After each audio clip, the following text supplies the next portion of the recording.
ਸਤਿ ਸ਼੍ਰੀ ਅਕਾਲ ਜੀ। ਹਾਜ਼ਰ ਹੋਏ ਹਾਂ ਅੱਜ ਦੀ ਨਵੀਂ ਕਹਾਣੀ ਦੇ ਨਾਲ। ਉਮੀਦ ਹੈ ਤੁਹਾਨੂੰ ਜ਼ਰੂਰ ਪਸੰਦ ਆਵੇਗੀ। ਕਹਾਣੀ ਨੂੰ ਪੂਰਾ ਜ਼ਰੂਰ ਸੁਣਿਓ ਜੀ। ਜਿੱਦਾਂ ਹੀ ਮੈਂ ਜੂਸ ਪੀਣ ਲਈ ਗਲਾਸ ਚੁੱਕਿਆ ਤਾਂ ਮੇਰੇ ਫੋਨ ਤੇ ਕਿਸੇ ਦਾ ਫੋਨ ਆਇਆ ਤੇ ਮੇਰੇ ਕੰਨ ਲਾਲ ਹੋ ਗਏ ਸੀ। ਇੱਕ ਅਜੀਬ ਜਿਹੀ ਲਹਿਰ ਮੇਰੇ ਸਰੀਰ ਵਿੱਚ ਆ ਗਈ ਸੀ।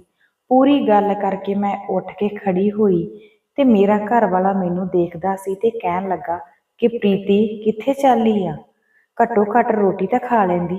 ਮੈਂ ਕਿਹਾ ਕਿ ਇੱਕ ਬਹੁਤ ਜ਼ਰੂਰੀ ਕੇਸ ਆ ਗਿਆ, ਮੈਨੂੰ ਹੁਣੇ ਹੀ ਜਾਣਾ ਪੈਣਾ। ਪਰ ਮੇਰੀ ਕੁੜੀ ਕਹਿਣ ਲੱਗੀ ਕਿ ਮਾਂ ਇਦਾਂ ਤਾਂ ਕੋਈ ਨਾ ਕੋਈ ਕੇਸ ਆਉਂਦਾ ਹੀ ਰਹਿੰਦਾ, ਤੁਸੀਂ ਜੇ ਹੁਣੇ ਹੀ ਚਲੇ ਜਾਓਗੇ ਤਾਂ ਸ਼ਾਮ ਤੱਕ ਸ਼ਾਇਦ ਹੀ ਆ ਜੋ ਤੁਹਾਨੂੰ ਕੁਝ ਖਾਣ ਪੀਣ ਦਾ ਟਾਈਮ ਮਿਲੇ, ਇਸ ਲਈ ਘੱਟੋ ਘੱਟ ਕੁਝ ਖਾ ਕੇ ਤਾਂ ਜਾਓ। ਮੈਂ ਆਪਣੀ ਧੀ ਜੋਤੀ ਨੂੰ ਕਿਹਾ ਕਿ ਇਹ ਕੇਸ ਬਹੁਤ ਹੀ ਜ਼ਿਆਦਾ ਜ਼ਰੂਰੀ ਹੈ, ਇਸ ਲਈ ਮੈਂ ਟਾਈਮ ਨਹੀਂ ਬਰਬਾਦ ਕਰ ਸਕਦੀ। ਇਸ ਤੋਂ ਪਹਿਲਾਂ ਕਿ ਉਹ ਦੋਨੇ ਮੈਨੂੰ ਕੁਝ ਹੋਰ ਕਹਿੰਦੇ ਮੈਂ ਫਟਾਫਟ ਚਲੀ ਗਈ ਤੇ ਬਾਹਰ ਡਰਾਈਵਰ ਨੇ ਗੱਡੀ ਕੱਢ ਲਈ ਸੀ। 20 ਮਿੰਟ ਵਿੱਚ ਮੈਂ ਮੈਡੀਕਲ ਕਾਲਜ ਵਿੱਚ ਪਹੁੰਚ ਗਈ ਸੀ। ਉੱਥੇ ਇੰਨੀ ਕੁ ਜ਼ਿਆਦਾ ਭੀੜ ਸੀ ਕਿ ਪੁਲਿਸ ਨੂੰ ਵੀ ਉਸ ਭੀੜ ਨੂੰ ਕੰਟਰੋਲ ਕਰਨ ਵਿੱਚ ਔਖਾ ਲੱਗਦਾ ਸੀ। ਲੋਕਾਂ ਨੇ ਬੜਾ ਰੌਲਾ ਪਾਇਆ ਹੋਇਆ ਸੀ ਤੇ ਉਹਨਾਂ ਦਾ ਗੁੱਸਾ ਬਹੁਤ ਜ਼ਿਆਦਾ ਸੀ। ਹਾਏ ਹਾਏ ਦੇ ਨਾਅਰੇ ਲਾਉਂਦੇ ਸੀ। ਮੈਂ ਜਿੱਦਾਂ ਹੀ ਲੋਕਾਂ ਨੂੰ ਸਮਝਾਇਆ ਕਿ ਕਾਰਪੋਰੇਸ਼ਨ ਦੀ ਸਾਨੂੰ ਬਹੁਤ ਜ਼ਿਆਦਾ ਜ਼ਰੂਰਤ ਹੈ, ਜੇ ਤੁਸੀਂ ਇਸ ਤਰ੍ਹਾਂ ਰੌਲਾ ਪਾਓਗੇ ਤਾਂ ਫਿਰ ਇਸ ਕੇਸ ਨੂੰ ਅਸੀਂ ਕਿੱਦਾਂ ਸੁਲਝਾ ਸਕਾਂਗੇ। ਪਰ ਲੋਕ ਕਾਲਜ ਦੇ ਮੈਨੇਜਮੈਂਟ ਤੋਂ ਬਹੁਤ ਜ਼ਿਆਦਾ ਨਾਰਾਜ਼ ਸੀ। ਹੋਣਾ ਵੀ ਚਾਹੀਦਾ ਸੀ। ਉਹਨਾਂ ਦਾ ਗੁੱਸਾ ਆਪਣੀ ਥਾਂ ਤੇ ਠੀਕ ਸੀ, ਪਰ ਮੈਨੂੰ ਵੀ ਕਾਨੂੰਨੀ ਤੌਰ ਤੇ ਅੱਗੇ ਵਧਣਾ ਸੀ, ਜਿਹਦੇ ਲਈ ਹੰਗਾਮੇ ਨੂੰ ਸ਼ਾਂਤ ਕਰਨਾ ਮੇਰੇ ਲਈ ਸਭ ਤੋਂ ਜ਼ਰੂਰੀ ਸੀ। ਮੈਂ ਭੀੜ ਵਿੱਚੋਂ ਦੀ ਜਿੱਦਾਂ ਹੀ ਉਸ ਘਟਨਾ ਕੋਲ ਪਹੁੰਚੀ ਤਾਂ ਸਾਹਮਣੇ ਦੇਖ ਕੇ ਮੇਰੇ ਹੋਸ਼ ਹੀ ਉੱਡ ਗਏ। ਉੱਥੇ ਹਰ ਕੋਈ ਬਿਲਕੁਲ ਸੁੰਨ ਜਿਹਾ ਖੜਾ ਸੀ। ਕੋਈ ਸੁਪਨੇ ਵਿੱਚ ਵੀ ਨਹੀਂ ਸੋਚ ਸਕਦਾ ਸੀ ਕਿ ਸਾਡੇ ਸ਼ਹਿਰ ਵਿੱਚ ਇੰਨੀ ਵੱਡੀ ਘਟਨਾ ਹੋ ਸਕਦੀ ਹੈ। ਪਰ ਆਖਰ ਇਦਾਂ ਕਿਉਂ ਹੋਇਆ ਸੀ, ਕਿਸੇ ਨੂੰ ਕੁਝ ਵੀ ਸਮਝ ਨਹੀਂ ਆਉਂਦਾ ਸੀ। ਮੇਰੀਆਂ ਅੱਖਾਂ ਸਾਹਮਣੇ 15 ਕੁੜੀਆਂ ਦੀਆਂ ਲਾਸ਼ਾਂ ਪਈਆਂ ਸੀ, ਜਿਨ੍ਹਾਂ ਨੂੰ ਚਿੱਟੇ ਕਫਨ ਦੇ ਵਿੱਚ ਵਲੇਟਿਆ ਹੋਇਆ ਸੀ। ਉਹਨਾਂ ਦੇ ਮਾਂ-ਪਿਓ ਰੋਂਦੇ ਸੀ ਤੇ ਕੁਝ ਤਾਂ ਵਿਚਾਰੇ ਰੋ ਰੋ ਕੇ ਬੇਹਾਲ ਹੋ ਗਏ ਸੀ। ਉਹਨਾਂ ਦੀਆਂ ਮਾਵਾਂ ਵਾਰ-ਵਾਰ ਬੇਹੋਸ਼ ਹੋ ਕੇ ਡਿੱਗਦੀਆਂ ਸੀ। ਉਹਨਾਂ ਦੇ ਮਾਂ-ਪਿਓ ਨੂੰ ਸਮਝਾਉਣਾ ਸਾਡੇ ਲਈ ਬਹੁਤ ਔਖਾ ਸੀ, ਪਰ ਫਿਰ ਵੀ ਇਦਾਂ ਦੇ ਟਾਈਮ ਤੇ ਹੌਸਲਾ ਦੇਣਾ ਸਾਡਾ ਫਰਜ਼ ਬਣਦਾ ਸੀ। ਮੈਂ ਫਟਾਫਟ ਸੀਨੀਅਰ ਇੰਸਪੈਕਟਰ ਤੋਂ ਇਸ ਕੇਸ ਦੀ ਪੂਰੀ ਜਾਣਕਾਰੀ ਮੰਗੀ ਤੇ ਸੀਨੀਅਰ ਇੰਸਪੈਕਟਰ ਨੇ ਮੈਨੂੰ ਦੱਸਿਆ ਕਿ ਉਹਨੂੰ ਸਵੇਰੇ ਸਵੇਰੇ ਸਕੂਲ ਦੇ ਪ੍ਰਿੰਸੀਪਲ ਨੇ ਫੋਨ ਕਰਕੇ ਇਸ ਘਟਨਾ ਦੀ ਜਾਣਕਾਰੀ ਦਿੱਤੀ ਸੀ ਤੇ ਇਕੱਠੀਆਂ 15 ਕੁੜੀਆਂ ਨੇ ਜ਼ਹਿਰ ਖਾ ਲਿਆ। ਤੇ ਮੈਂ ਪੁੱਛਿਆ ਕਿ ਇਸ ਸਭ ਦੇ ਪਿੱਛੇ ਵਜ੍ਹਾ ਕੀ ਆ ਤੇ ਕੀ ਤੁਹਾਡੇ ਵਿੱਚੋਂ ਕਿਸੇ ਨੂੰ ਇਸ ਬਾਰੇ ਕੁਝ ਪਤਾ ਲੱਗਿਆ। ਇੰਸਪੈਕਟਰ ਨੇ ਕਿਹਾ ਕਿ ਅਸੀਂ ਪੁੱਛ ਰਹੇ ਹਾਂ, ਪਰ ਕਿਸੇ ਨੇ ਇਦਾਂ ਦੀ ਕੋਈ ਖਾਸ ਗੱਲ ਨਹੀਂ ਕੀਤੀ ਜਿਹਦੇ ਤੋਂ ਪਤਾ ਲੱਗ ਸਕੇ ਕਿ ਇੰਨੀ ਵੱਡੀ ਘਟਨਾ ਕਿੱਦਾਂ ਹੋ ਗਈ, ਇਦਾਂ ਦੀਆਂ ਇਹਨਾਂ ਕੁੜੀਆਂ ਦੇ ਨਾਲ ਕਿੱਦਾਂ ਹੋ ਗਿਆ। ਇਕੱਠੀਆਂ ਨੇ ਇੰਨਾ ਵੱਡਾ ਕਦਮ ਚੁੱਕ ਲਿਆ। ਮੈਂ ਵੀ ਸਕੂਲ ਦੇ ਮੈਨੇਜਮੈਂਟ ਪ੍ਰਿੰਸੀਪਲ ਕੋਲ ਪੁੱਛ-ਦੱਸ ਕੀਤੀ ਤਾਂ ਸਾਰਿਆਂ ਨੇ ਦੱਸਿਆ ਕਿ ਇਹ ਕੁੜੀਆਂ ਮੈਡੀਕਲ ਸਟੂਡੈਂਟ ਆ ਤੇ ਸਾਰੀਆਂ ਦੀਆਂ ਸਾਰੀਆਂ ਲਾਸਟ ਸਮੈਸਟਰ ਵਿੱਚ ਸੀ। ਇਸ ਤੋਂ ਬਾਅਦ ਤਾਂ ਇਹਨਾਂ ਦੀ ਇੰਟਰਨਸ਼ਿਪ ਕੰਪਲੀਟ ਹੋਣ ਤੋਂ ਬਾਅਦ ਸਾਰਿਆਂ ਨੂੰ ਜੌਬ ਮਿਲ ਜਾਂਦੀ। ਇਹਦੇ ਲਈ ਇਹ ਇੰਨੇ ਟਾਈਮ ਤੋਂ ਤਿਆਰੀ ਕਰਦੀਆਂ ਸੀ ਤੇ ਮੈਂ ਉਹਨਾਂ ਕੁੜੀਆਂ ਦੇ ਬੈਕਗ੍ਰਾਉਂਡ ਦੇ ਉਹਨਾਂ ਦੀ ਅਕੈਡਮਿਕਸ ਇਹਦੇ ਬਾਰੇ ਵਿੱਚ ਸਾਰੀ ਇਨਫੋਰਮੇਸ਼ਨ ਕੱਢਣ ਦੀ ਕੋਸ਼ਿਸ਼ ਕੀਤੀ, ਜਿਹਦੇ ਤੋਂ ਪਤਾ ਲੱਗ ਸਕੇ ਕਿ ਕੁੜੀਆਂ ਕਾਫੀ ਹੁਸ਼ਿਆਰ ਸੀ ਤਾਂ ਪੜ੍ਹਨ ਵਿੱਚ ਐਵਰੇਜ ਵੀ ਸੀ। ਕਿਸੇ ਦੇ ਵੀ ਬੈਂਕ ਗਰਾਊਂਡ ਵਿੱਚੋਂ ਮੈਨੂੰ ਇਹ ਨਹੀਂ ਮਿਲਿਆ ਕਿ ਇਹ ਇਕਨੋਮਿਕਲ ਵੀਕ ਹੋਣ ਤੇ ਸਾਰੀਆਂ ਚੰਗੇ ਪੈਸੇ ਵਾਲੀਆਂ ਸੀ, ਚੰਗੇ ਘਰਾਂ ਦੀਆਂ ਸੀ। ਆਖਰ ਇਦਾਂ ਦੀ ਕੀ ਵਜ੍ਹਾ ਸੀ, ਉਹਨਾਂ ਨੇ ਆਪਣੇ ਹੱਥਾਂ ਨਾਲ ਇਹ ਸਭ ਕੁਝ ਕੀਤਾ ਸੀ। ਕਿਸੇ ਨੂੰ ਕੁਝ ਵੀ ਸਮਝ ਨਹੀਂ ਆਉਂਦਾ ਸੀ। ਅਸੀਂ ਕੁੜੀਆਂ ਨੂੰ ਪੋਸਟਮਾਰਟਮ ਦੇ ਲਈ ਭੇਜ ਦਿੱਤਾ ਸੀ। ਇੱਧਰ ਜਿੱਦਾਂ ਪੁੱਛ-ਦੱਸ ਅੱਗੇ ਵਧ ਰਹੀ ਸੀ, ਉੱਦਾਂ ਉਹਨਾਂ ਦੇ ਨਾਲ ਪੜ੍ਹਨ ਵਾਲੀਆਂ ਕੁੜੀਆਂ ਦੇ ਮੂੰਹੋਂ ਇੱਕ ਨਾਮ ਉਦੋਂ ਹੀ ਜ਼ੁਬਾਨ ਤੋਂ ਵਾਰ-ਵਾਰ ਲਿਆ ਜਾਂਦਾ ਸੀ। ਉਹ ਨਾਮ ਸੀ ਡਾਕਟਰ ਹਰੀਸ਼ ਵਰਮਾ। ਬਾਕੀ ਦੀ ਮੈਡੀਕਲ ਸਟੂਡੈਂਟ ਤਾਂ ਕੋਈ ਗੱਲ ਹੀ ਨਹੀਂ ਕਰਦੀਆਂ ਸੀ, ਕਿਉਂਕਿ ਉਹਨਾਂ ਦੇ ਚਿਹਰੇ ਦੇਖ ਕੇ ਪਤਾ ਲੱਗਦਾ ਸੀ ਕਿ ਉਹਨਾਂ ਨੂੰ ਕਿਸੇ ਨਾ ਕਿਸੇ ਗੱਲ ਦਾ ਡਰ ਆ। ਪਰ ਫਿਰ ਵੀ ਅਸੀਂ ਪੁਲਿਸ ਵਾਲੇ ਸੀ ਤੇ ਇਹ ਸਾਡਾ ਕੰਮ ਸੀ ਕਿ ਸਾਰੀ ਸੱਚਾਈ ਨੂੰ ਕਿਸੇ ਤਰ੍ਹਾਂ ਲੋਕਾਂ ਦੇ ਸਾਹਮਣੇ ਲਿਆਇਆ ਜਾਵੇ।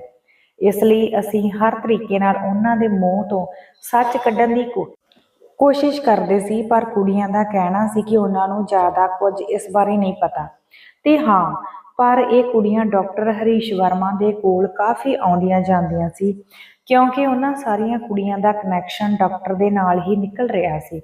ਇਸ ਲਈ ਹੁਣ ਸਾਰੇ ਸ਼ੱਕ ਦੀ ਸੂਈ ਡਾਕਟਰ ਤੇ ਹੀ ਘੁੰਮ ਰਹੀ ਸੀ ਤੇ ਮੈਂ ਇੰਸਪੈਕਟਰ ਨੂੰ ਡਾਕਟਰ ਦੀ ਸਾਰੀ ਜਾਣਕਾਰੀ ਲੈਣ ਲਈ ਕਿਹਾ ਤੇ 2 ਦਿਨ ਦੇ ਵਿੱਚ ਹੀ ਉਹ ਮੇਰੇ ਕੋਲ ਡਾਕਟਰ ਦੀ ਸਾਰੀ ਜਾਣਕਾਰੀ ਲੈ ਕੇ ਆ ਗਿਆ ਸੀ।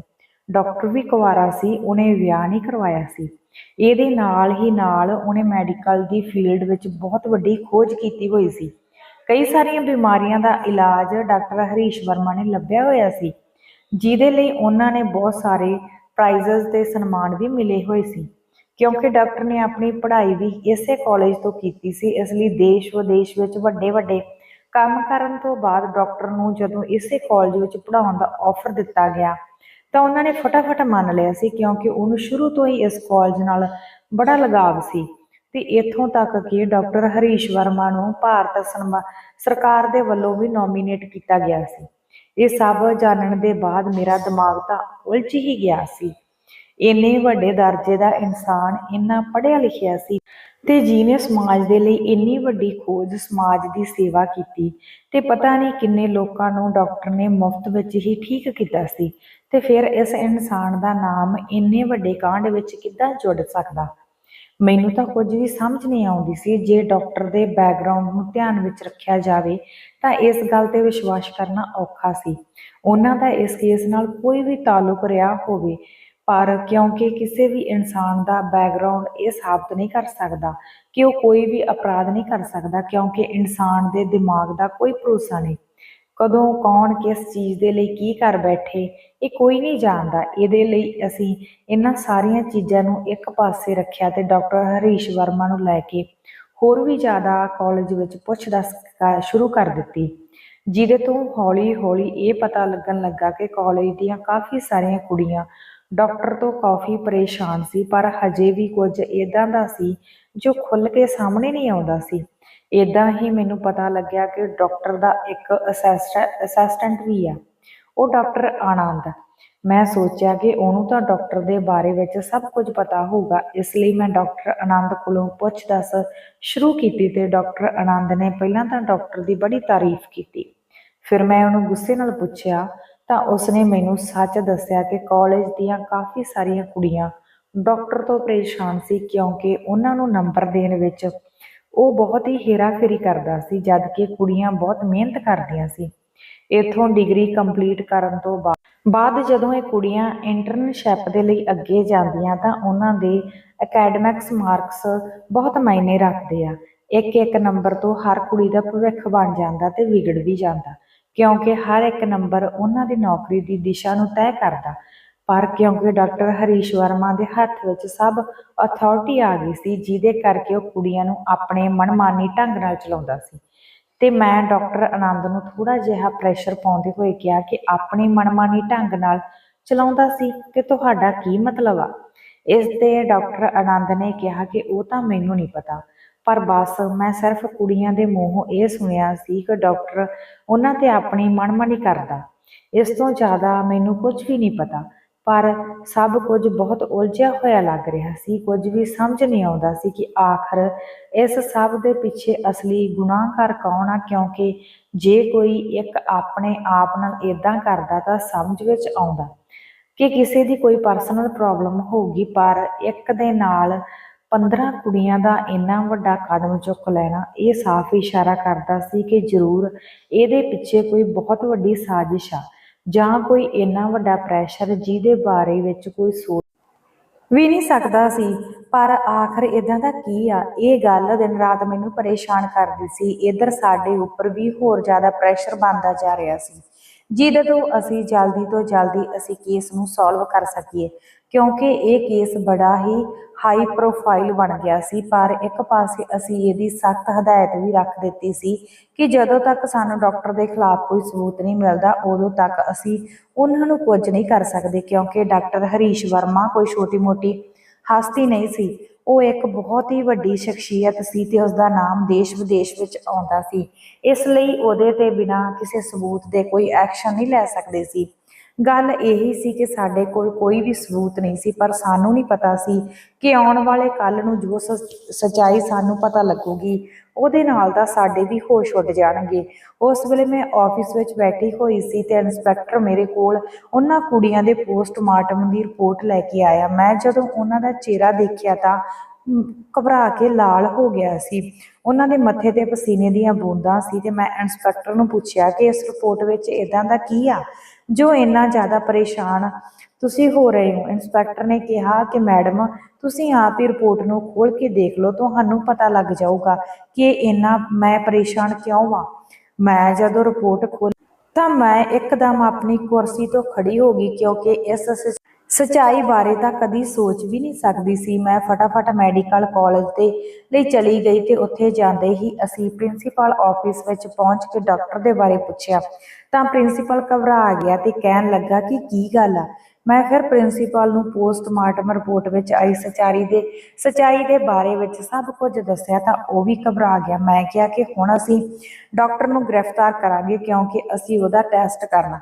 ਪ੍ਰਿੰਸੀਪਲ ਨੇ ਕਿਹਾ ਕਿ ਮੈਡਮ, ਤੁਸੀਂ ਇਦਾਂ ਕਿੱਦਾਂ ਸੋਚ ਸਕਦੇ ਹੋ? ਡਾਕਟਰ ਹਰੀਸ਼ ਇੱਕ ਬਹੁਤ ਹੀ ਚੰਗਾ ਪ੍ਰੋਫੈਸਰ ਆ, ਉਹਦੇ ਤੇ ਸ਼ੱਕ ਕਰਨਾ ਤੁਹਾਡੀ ਭੁੱਲ ਹੋ ਸਕਦੀ ਹੈ। ਮੈਂ ਕਿਹਾ ਕਿ ਇਹ ਗੱਲ ਤੁਸੀਂ ਕਹਿ ਰਹੇ ਹੋ, ਪਰ ਤੁਹਾਡੇ ਕਾਲਜ ਵਿੱਚ ਪੜ੍ਹਨ ਵਾਲੇ ਬੱਚੇ ਇਹਦੇ ਬਿਲਕੁਲ ਉਲਟ ਬੋਲ ਰਹੇ ਆ ਤੇ ਫਿਰ ਹਕੀਕਤ ਕੀ ਆ? ਉਹਦਾ ਪਤਾ ਲਾਉਣ ਦੇ ਲਈ ਸਾਨੂੰ ਡਾਕਟਰ ਨੂੰ ਗ੍ਰਿਫਤਾਰ ਕਰਨਾ ਹੀ ਪਊਗਾ, ਕਿਉਂਕਿ ਜੋ ਸੱਚਾਈ ਸਾਹਮਣੇ ਆਈ ਆ ਉਹਦੇ ਪਿੱਛੇ ਕੌਣ ਆ ਇਹ ਪਤਾ ਕਰਨਾ ਸਾਡੇ ਲਈ ਬਹੁਤ ਜ਼ਰੂਰੀ ਆ। ਪ੍ਰਿੰਸੀਪਲ ਕਹਿਣ ਲੱਗਾ ਕਿ ਪਰ ਮੈਡਮ, ਤੁਸੀਂ ਸਮਝਣ ਦੀ ਕੋਸ਼ਿਸ਼ ਕਰੋ, ਜੇ ਤੁਸੀਂ ਡਾਕਟਰ ਨੂੰ ਗ੍ਰਿਫਤਾਰ ਕਰਦੇ ਆ ਤਾਂ ਬਹੁਤ ਵੱਡਾ ਰੌਲਾ ਪੈ ਜਾਊਗਾ। ਮੈਂ ਕਿਹਾ ਕਿ ਕਿੱਦਾਂ ਦਾ ਰੌਲਾ? ਰੌਲਾ ਤਾਂ ਵੈਸੇ ਵੀ ਖੜਾ ਹੋ ਚੁੱਕਿਆ। ਜੇ ਇਸ ਕੇਸ ਨੂੰ ਅਸੀਂ ਜਲਦੀ ਹੀ ਨਹੀਂ ਸੁਲਝਾਇਆ ਤਾਂ ਤੁਹਾਨੂੰ ਨਹੀਂ ਪਤਾ ਕਿ ਕਾਲਜ ਵਿੱਚ ਕਿੰਨੀ ਵੱਡੀ ਮੁਸੀਬਤ ਆਉਣ ਵਾਲੀ ਆ ਤੇ ਸ਼ਾਇਦ ਸਾਰਿਆਂ ਨੂੰ ਬਹੁਤ ਹਲ ਵਿੱਚ ਹੀ ਤੁਸੀਂ ਲੈ ਰਹੇ ਹੋ, ਪਰ ਇਹਦਾ ਅੰਜਾਮ ਬਹੁਤ ਵੱਡਾ ਹੋਣ ਵਾਲਾ। ਮੇਰੀ ਇਸ ਗੱਲ ਤੇ ਪ੍ਰਿੰਸੀਪਲ ਪਰੇਸ਼ਾਨ ਹੋ ਗਿਆ ਸੀ ਤੇ ਕਹਿਣ ਲੱਗਿਆ ਕਿ ਮੈਡਮ, ਮੈਂ ਸਮਝਦਾ ਇਹ ਗੱਲ ਤੁਹਾਡੀ ਬਿਲਕੁਲ ਠੀਕ ਆ, ਆਪਾਂ ਡਾਕਟਰ ਵੀ ਕਈ ਛੋਟੇ-ਮੋਟੇ ਇਨਸਾਨ ਨਹੀਂ। ਮੈਂ ਪ੍ਰਿੰਸੀਪਲ ਦੀ ਬਹਿਸ ਨੂੰ ਉੱਥੇ ਹੀ ਛੱਡਿਆ ਤੇ ਫਟਾਫਟ ਉਹਦੇ ਆਫਿਸ ਤੋਂ ਬਾਹਰ ਆ ਗਈ ਤਾਂ ਮੈਨੂੰ ਸਾਹਮਣੇ ਹੀ ਡਾਕਟਰ ਆਨੰਦ ਆਉਂਦੇ ਹੋਏ ਦਿਸਿਆ ਤੇ ਉਹਨੇ ਆਪਣੇ ਆਪ ਹੀ ਮੈਨੂੰ ਆ ਕੇ ਪੁੱਛਿਆ ਕਿ ਮੈਡਮ, ਤੁਸੀਂ ਇੱਥੇ ਕਿੱਦਾਂ? ਇਸ ਕੇਸ ਨੂੰ ਲੈ ਕੇ ਤੁਹਾਨੂੰ ਕੁਝ ਪਤਾ ਲੱਗਿਆ?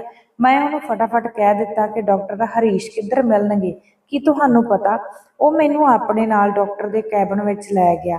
ਉਸ ਵੇਲੇ ਡਾਕਟਰ ਕਿਸੇ ਕੰਮ ਵਿੱਚ ਬਿਜੀ ਸੀ ਤੇ ਮੈਂ ਇੰਸਪੈਕਟਰ ਨੂੰ ਕਿਹਾ ਕਿ ਉਹਨੂੰ ਗ੍ਰਿਫਤਾਰ ਕਰਨ ਲਈ ਕਿਹਾ।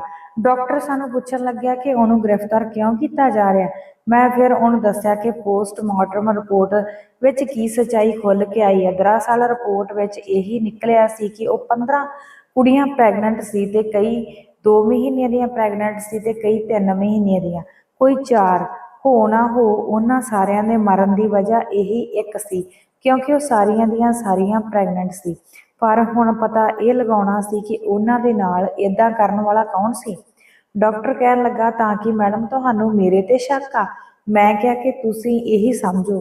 ਡਾਕਟਰ ਹਰੀਸ਼ ਨੇ ਕਿਹਾ ਕਿ ਤੁਸੀਂ ਮੇਰੇ ਬਾਰੇ ਵਿੱਚ ਇਦਾਂ ਸੋਚ ਵੀ ਕਿੱਦਾਂ ਸਕਦੇ ਹੋ? ਉਹ ਸਭ ਮੇਰੀਆਂ ਧੀਆਂ ਵਰਗੀਆਂ ਤੇ ਆਪਣੀਆਂ ਧੀਆਂ ਦੇ ਨਾਲ ਭਲਾ ਕੁਝ ਇਦਾਂ ਦਾ ਕਿਵੇਂ ਕਰ ਸਕਦਾ? ਮੈਨੂੰ ਵੀ ਉਹਨਾਂ ਸਾਰਿਆਂ ਦੇ ਜਾਣ ਦਾ ਬੜਾ ਦੁੱਖ ਆ। ਮੈਂ ਚਾਹੁੰਦਾ ਹਾਂ ਕਿ ਇਹਦੇ ਲਈ ਜੋ ਵੀ ਗੁਨਾਹਗਾਰ ਆ ਉਹ ਫੜਿਆ ਜਾਵੇ, ਪਰ ਮੇਰੇ ਤੇ ਸ਼ੱਕ ਕਰਨ ਦੀ ਤੁਸੀਂ ਗਲਤੀ ਕਰਦੇ ਹੋ।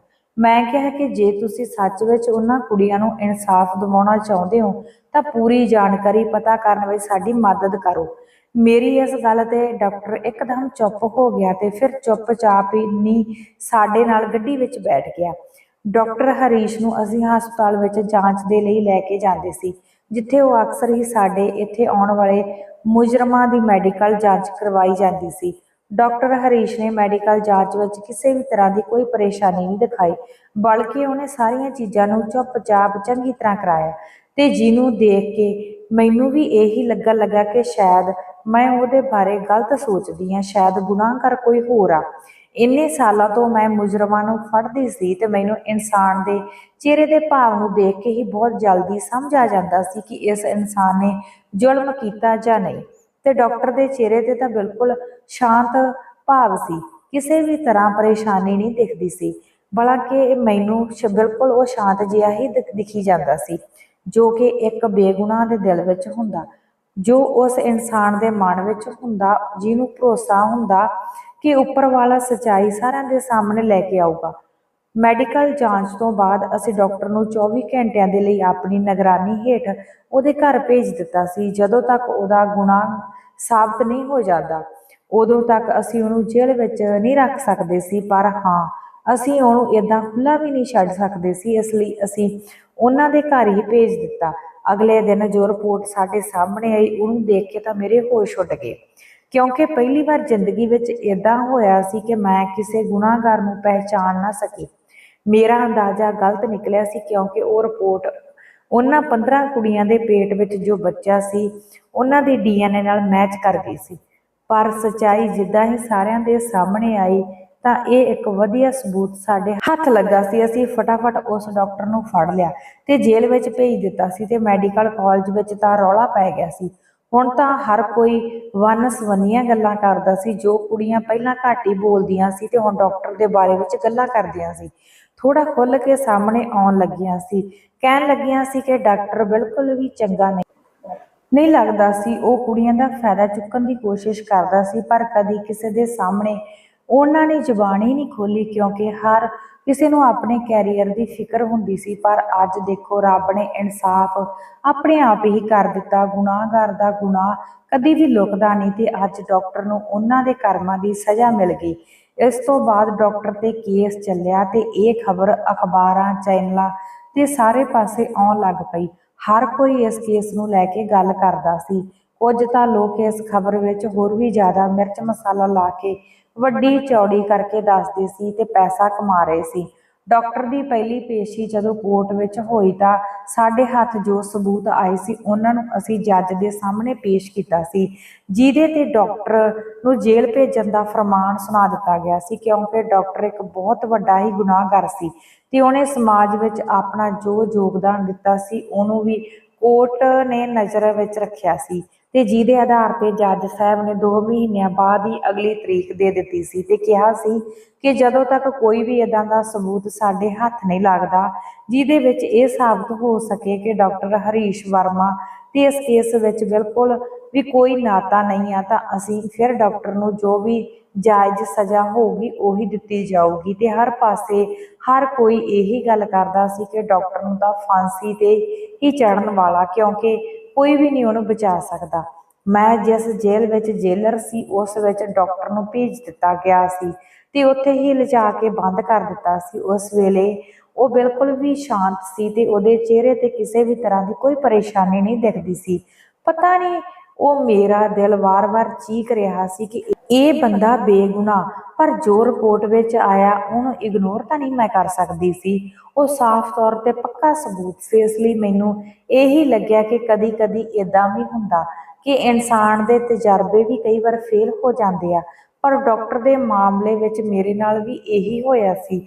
ਮੈਂ ਉਹਨੂੰ ਗੁਨਾਹਗਾਰ ਸ਼ਾਇਦ ਇਸ ਲਈ ਨਹੀਂ ਮੰਨ ਰਹੀ ਸੀ ਕਿਉਂਕਿ ਉਹਨੇ ਹਜੇ ਤੱਕ ਜੋ ਵੀ ਕੰਮ ਕੀਤੇ ਸੀ ਉਹ ਵੀ ਕਿਤੇ ਨਾ ਕਿਤੇ ਮੇਰੇ ਦਿਲ ਵਿੱਚ ਤੇ ਦਿਮਾਗ ਵਿੱਚ ਛਾਏ ਹੋਏ ਸੀ, ਜਿਸ ਵਜ੍ਹਾ ਨਾਲ ਮੇਰਾ ਦਿਲ ਮੰਨਣ ਲਈ ਤਿਆਰ ਨਹੀਂ ਸੀ ਕਿ ਇਹ ਬੰਦਾ ਇੰਨਾ ਵੱਡਾ ਗੁਨਾਹ ਕਰ ਸਕਦਾ। ਪਰ ਸੱਚ ਸੀ ਕਿ ਉਹਨੇ ਇਦਾਂ ਕੀਤਾ ਸੀ। ਪਰ ਇਸ ਕੇਸ ਵਿੱਚ ਬਹੁਤ ਜ਼ਿਆਦਾ ਮੈਂ ਤਾਂ ਡਿਸਟਰਬ ਹੋ ਗਈ ਸੀ। ਮੈਨੂੰ ਸਮਝ ਨਹੀਂ ਆਉਂਦੀ ਸੀ ਕਿ ਮੈਂ ਇੱਕ ਇਦਾਂ ਦਾ ਇਨਸਾਨ ਜੋ ਬਹੁਤ ਵੱਡਾ ਵਿਗਿਆਨਿਕ ਹੋਵੇ, ਜਿਹਨੇ ਸਮਾਜ ਵਿੱਚ ਇੰਨਾ ਵੱਡਾ ਸਨਮਾਨ ਮਾਣ ਹਾਸਲ ਕੀਤਾ ਹੋਵੇ, ਜਿਹਨੂੰ ਸਰਕਾਰ ਦੇ ਵੱਲੋਂ ਕੋਈ ਅਵਾਰਡ ਦਿੱਤਾ ਜਾਣ ਵਾਲਾ ਸੀ, ਜਿਹਦੀ ਜ਼ਿੰਦਗੀ ਵਿੱਚ ਪੈਸੇ ਦੀ ਕੋਈ ਕਮੀ ਨਹੀਂ ਸੀ, ਉਹ ਇੰਨਾ ਘਟੀਆ ਕੰਮ ਕਿੱਦਾਂ ਕਰ ਸਕਦਾ? ਉਹਦਾ ਜ਼ਮੀਰ ਮਰ ਗਿਆ ਸੀ। ਕਦੀ-ਕਦੀ ਇਨਸਾਨ ਦੀ ਫਿਤਰਤ ਦਾ ਅੰਦਾਜ਼ਾ ਲਾਉਣਾ ਕਿਸੇ ਦੇ ਵੱਸ ਦੀ ਗੱਲ ਨਹੀਂ ਹੁੰਦੀ। ਮੈਂ ਆਪਣੀ ਜ਼ਿੰਦਗੀ ਵਿੱਚ ਬਹੁਤ ਸਾਰੇ ਇਦਾਂ ਦੇ ਕੇਸ ਦੇਖੇ ਸੀ, ਜਿਹਦੇ ਵਿੱਚ ਕਈ ਲੋਕ ਇਦਾਂ ਦੇ ਸੀ ਜਿਨ੍ਹਾਂ ਦੇ ਕੋਲ ਬਹੁਤ ਕੁਝ ਸੀ, ਪਰ ਫਿਰ ਵੀ ਗਲਤ ਭਾਵਨਾਵਾਂ ਵਿਚਾਰ ਕੇ ਉਹਨਾਂ ਨੇ ਕੁਝ ਇਦਾਂ ਦੇ ਕੰਮ ਕੀਤੇ ਸੀ ਜਿਹਦੇ ਲਈ ਉਹਨਾਂ ਨੇ ਜ਼ਿੰਦਗੀ ਵਿੱਚ ਪਛਤਾਵਾ ਹੀ ਉਹਨਾਂ ਨੂੰ ਮਿਲਿਆ ਸੀ। ਜਿਸ ਵੇਲੇ ਉਹਨਾਂ ਨੇ ਇਹ ਕੰਮ ਕੀਤੇ ਸੀ, ਉਸ ਵੇਲੇ ਤਾਂ ਉਹਨਾਂ ਨੂੰ ਆਪਣੇ ਗੁਨਾਹ ਦੀ ਜ਼ਰਾ ਵੀ ਫਿਕਰ ਨਹੀਂ ਸੀ, ਪਰ ਜਦੋਂ ਫੜੇ ਗਏ ਤਾਂ ਉਹਨਾਂ ਨੂੰ ਸਜ਼ਾ ਮਿਲੀ ਤਾਂ ਉਹ ਬੜਾ ਰੋਂਦੇ ਸੀ। ਅੱਜ ਵੀ ਉਹਨਾਂ ਵਿੱਚੋਂ ਬਹੁਤ ਸਾਰੇ ਲੋਕ ਇਦਾਂ ਦੇ ਆ ਜਿਨ੍ਹਾਂ ਨੇ ਆਪਣੇ ਕੀਤੇ ਹੋਏ ਇਸ ਗੁਨਾਹ ਤੇ ਬੜੀ ਸ਼ਰਮਿੰਦਗੀ ਹੁੰਦੀ ਆ, ਜਿਹਦੇ ਲਈ ਉਹ ਰੋ ਰੋ ਕੇ ਹਰ ਰੋਜ਼ ਮਾਫੀਆਂ ਮੰਗਦੇ ਆ, ਆਪਣੇ ਆਪ ਨੂੰ ਕੋਸਦੇ ਆ। ਤੇ ਉਹਨਾਂ ਨੇ ਆਖਰ ਇਦਾਂ ਦਾ ਕੀ ਕਿਉਂ ਕੀਤਾ। ਪਰ ਹੁਣ ਤਾਂ ਉਹਨਾਂ ਦੇ ਕੋਲ ਪਛਤਾਵੇ ਦੇ ਇਲਾਵਾ ਕੁਝ ਨਹੀਂ ਸੀ। ਡਾਕਟਰ ਦਾ ਵੀ ਉਹੀ ਹਾਲ ਸੀ, ਪਰ ਫਰਕ ਸਿਰਫ ਇੰਨਾ ਸੀ ਕਿ ਉਹਦੇ ਚਿਹਰੇ ਤੇ ਮੈਨੂੰ ਕੋਈ ਪਰੇਸ਼ਾਨੀ ਨਹੀਂ ਦਿਖਦੀ ਸੀ।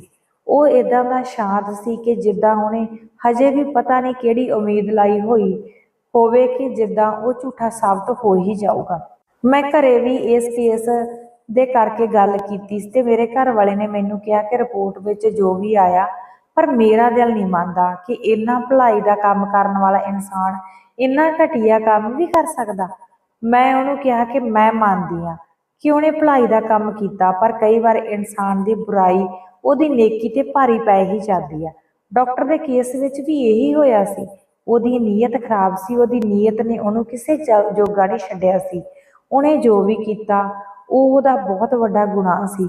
ਪਰ ਹੁਣ ਤਾਂ ਇਨਸਾਨ ਕਿਸੇ ਨੇਕ ਇਨਸਾਨ ਤੇ ਵਿਸ਼ਵਾਸ ਕਰਨ ਤੋਂ ਪਹਿਲਾਂ ਵੀ ਡਰੂਗਾ। ਉਹਨੇ ਗੁਰੂ ਜਾਂ ਚੇਲੇ ਦੇ ਪਵਿੱਤਰ ਰਿਸ਼ਤੇ ਨੂੰ ਵੀ ਕਲੰਕ ਲਾ ਦਿੱਤਾ ਸੀ। ਇੱਕ ਦਿਨ ਮੈਂ ਆਫਿਸ ਵਿੱਚ ਬੈਠੀ ਸੀ, ਮੇਰੀ ਕੁੜੀ ਨੇ ਮੈਨੂੰ ਫੋਨ ਕੀਤਾ ਕਿ ਮੰਮੀ, ਮੈਂ ਤੁਹਾਡੇ ਨਾਲ ਗੱਲ ਕਰਨਾ ਚਾਹੁੰਦੀ ਹਾਂ।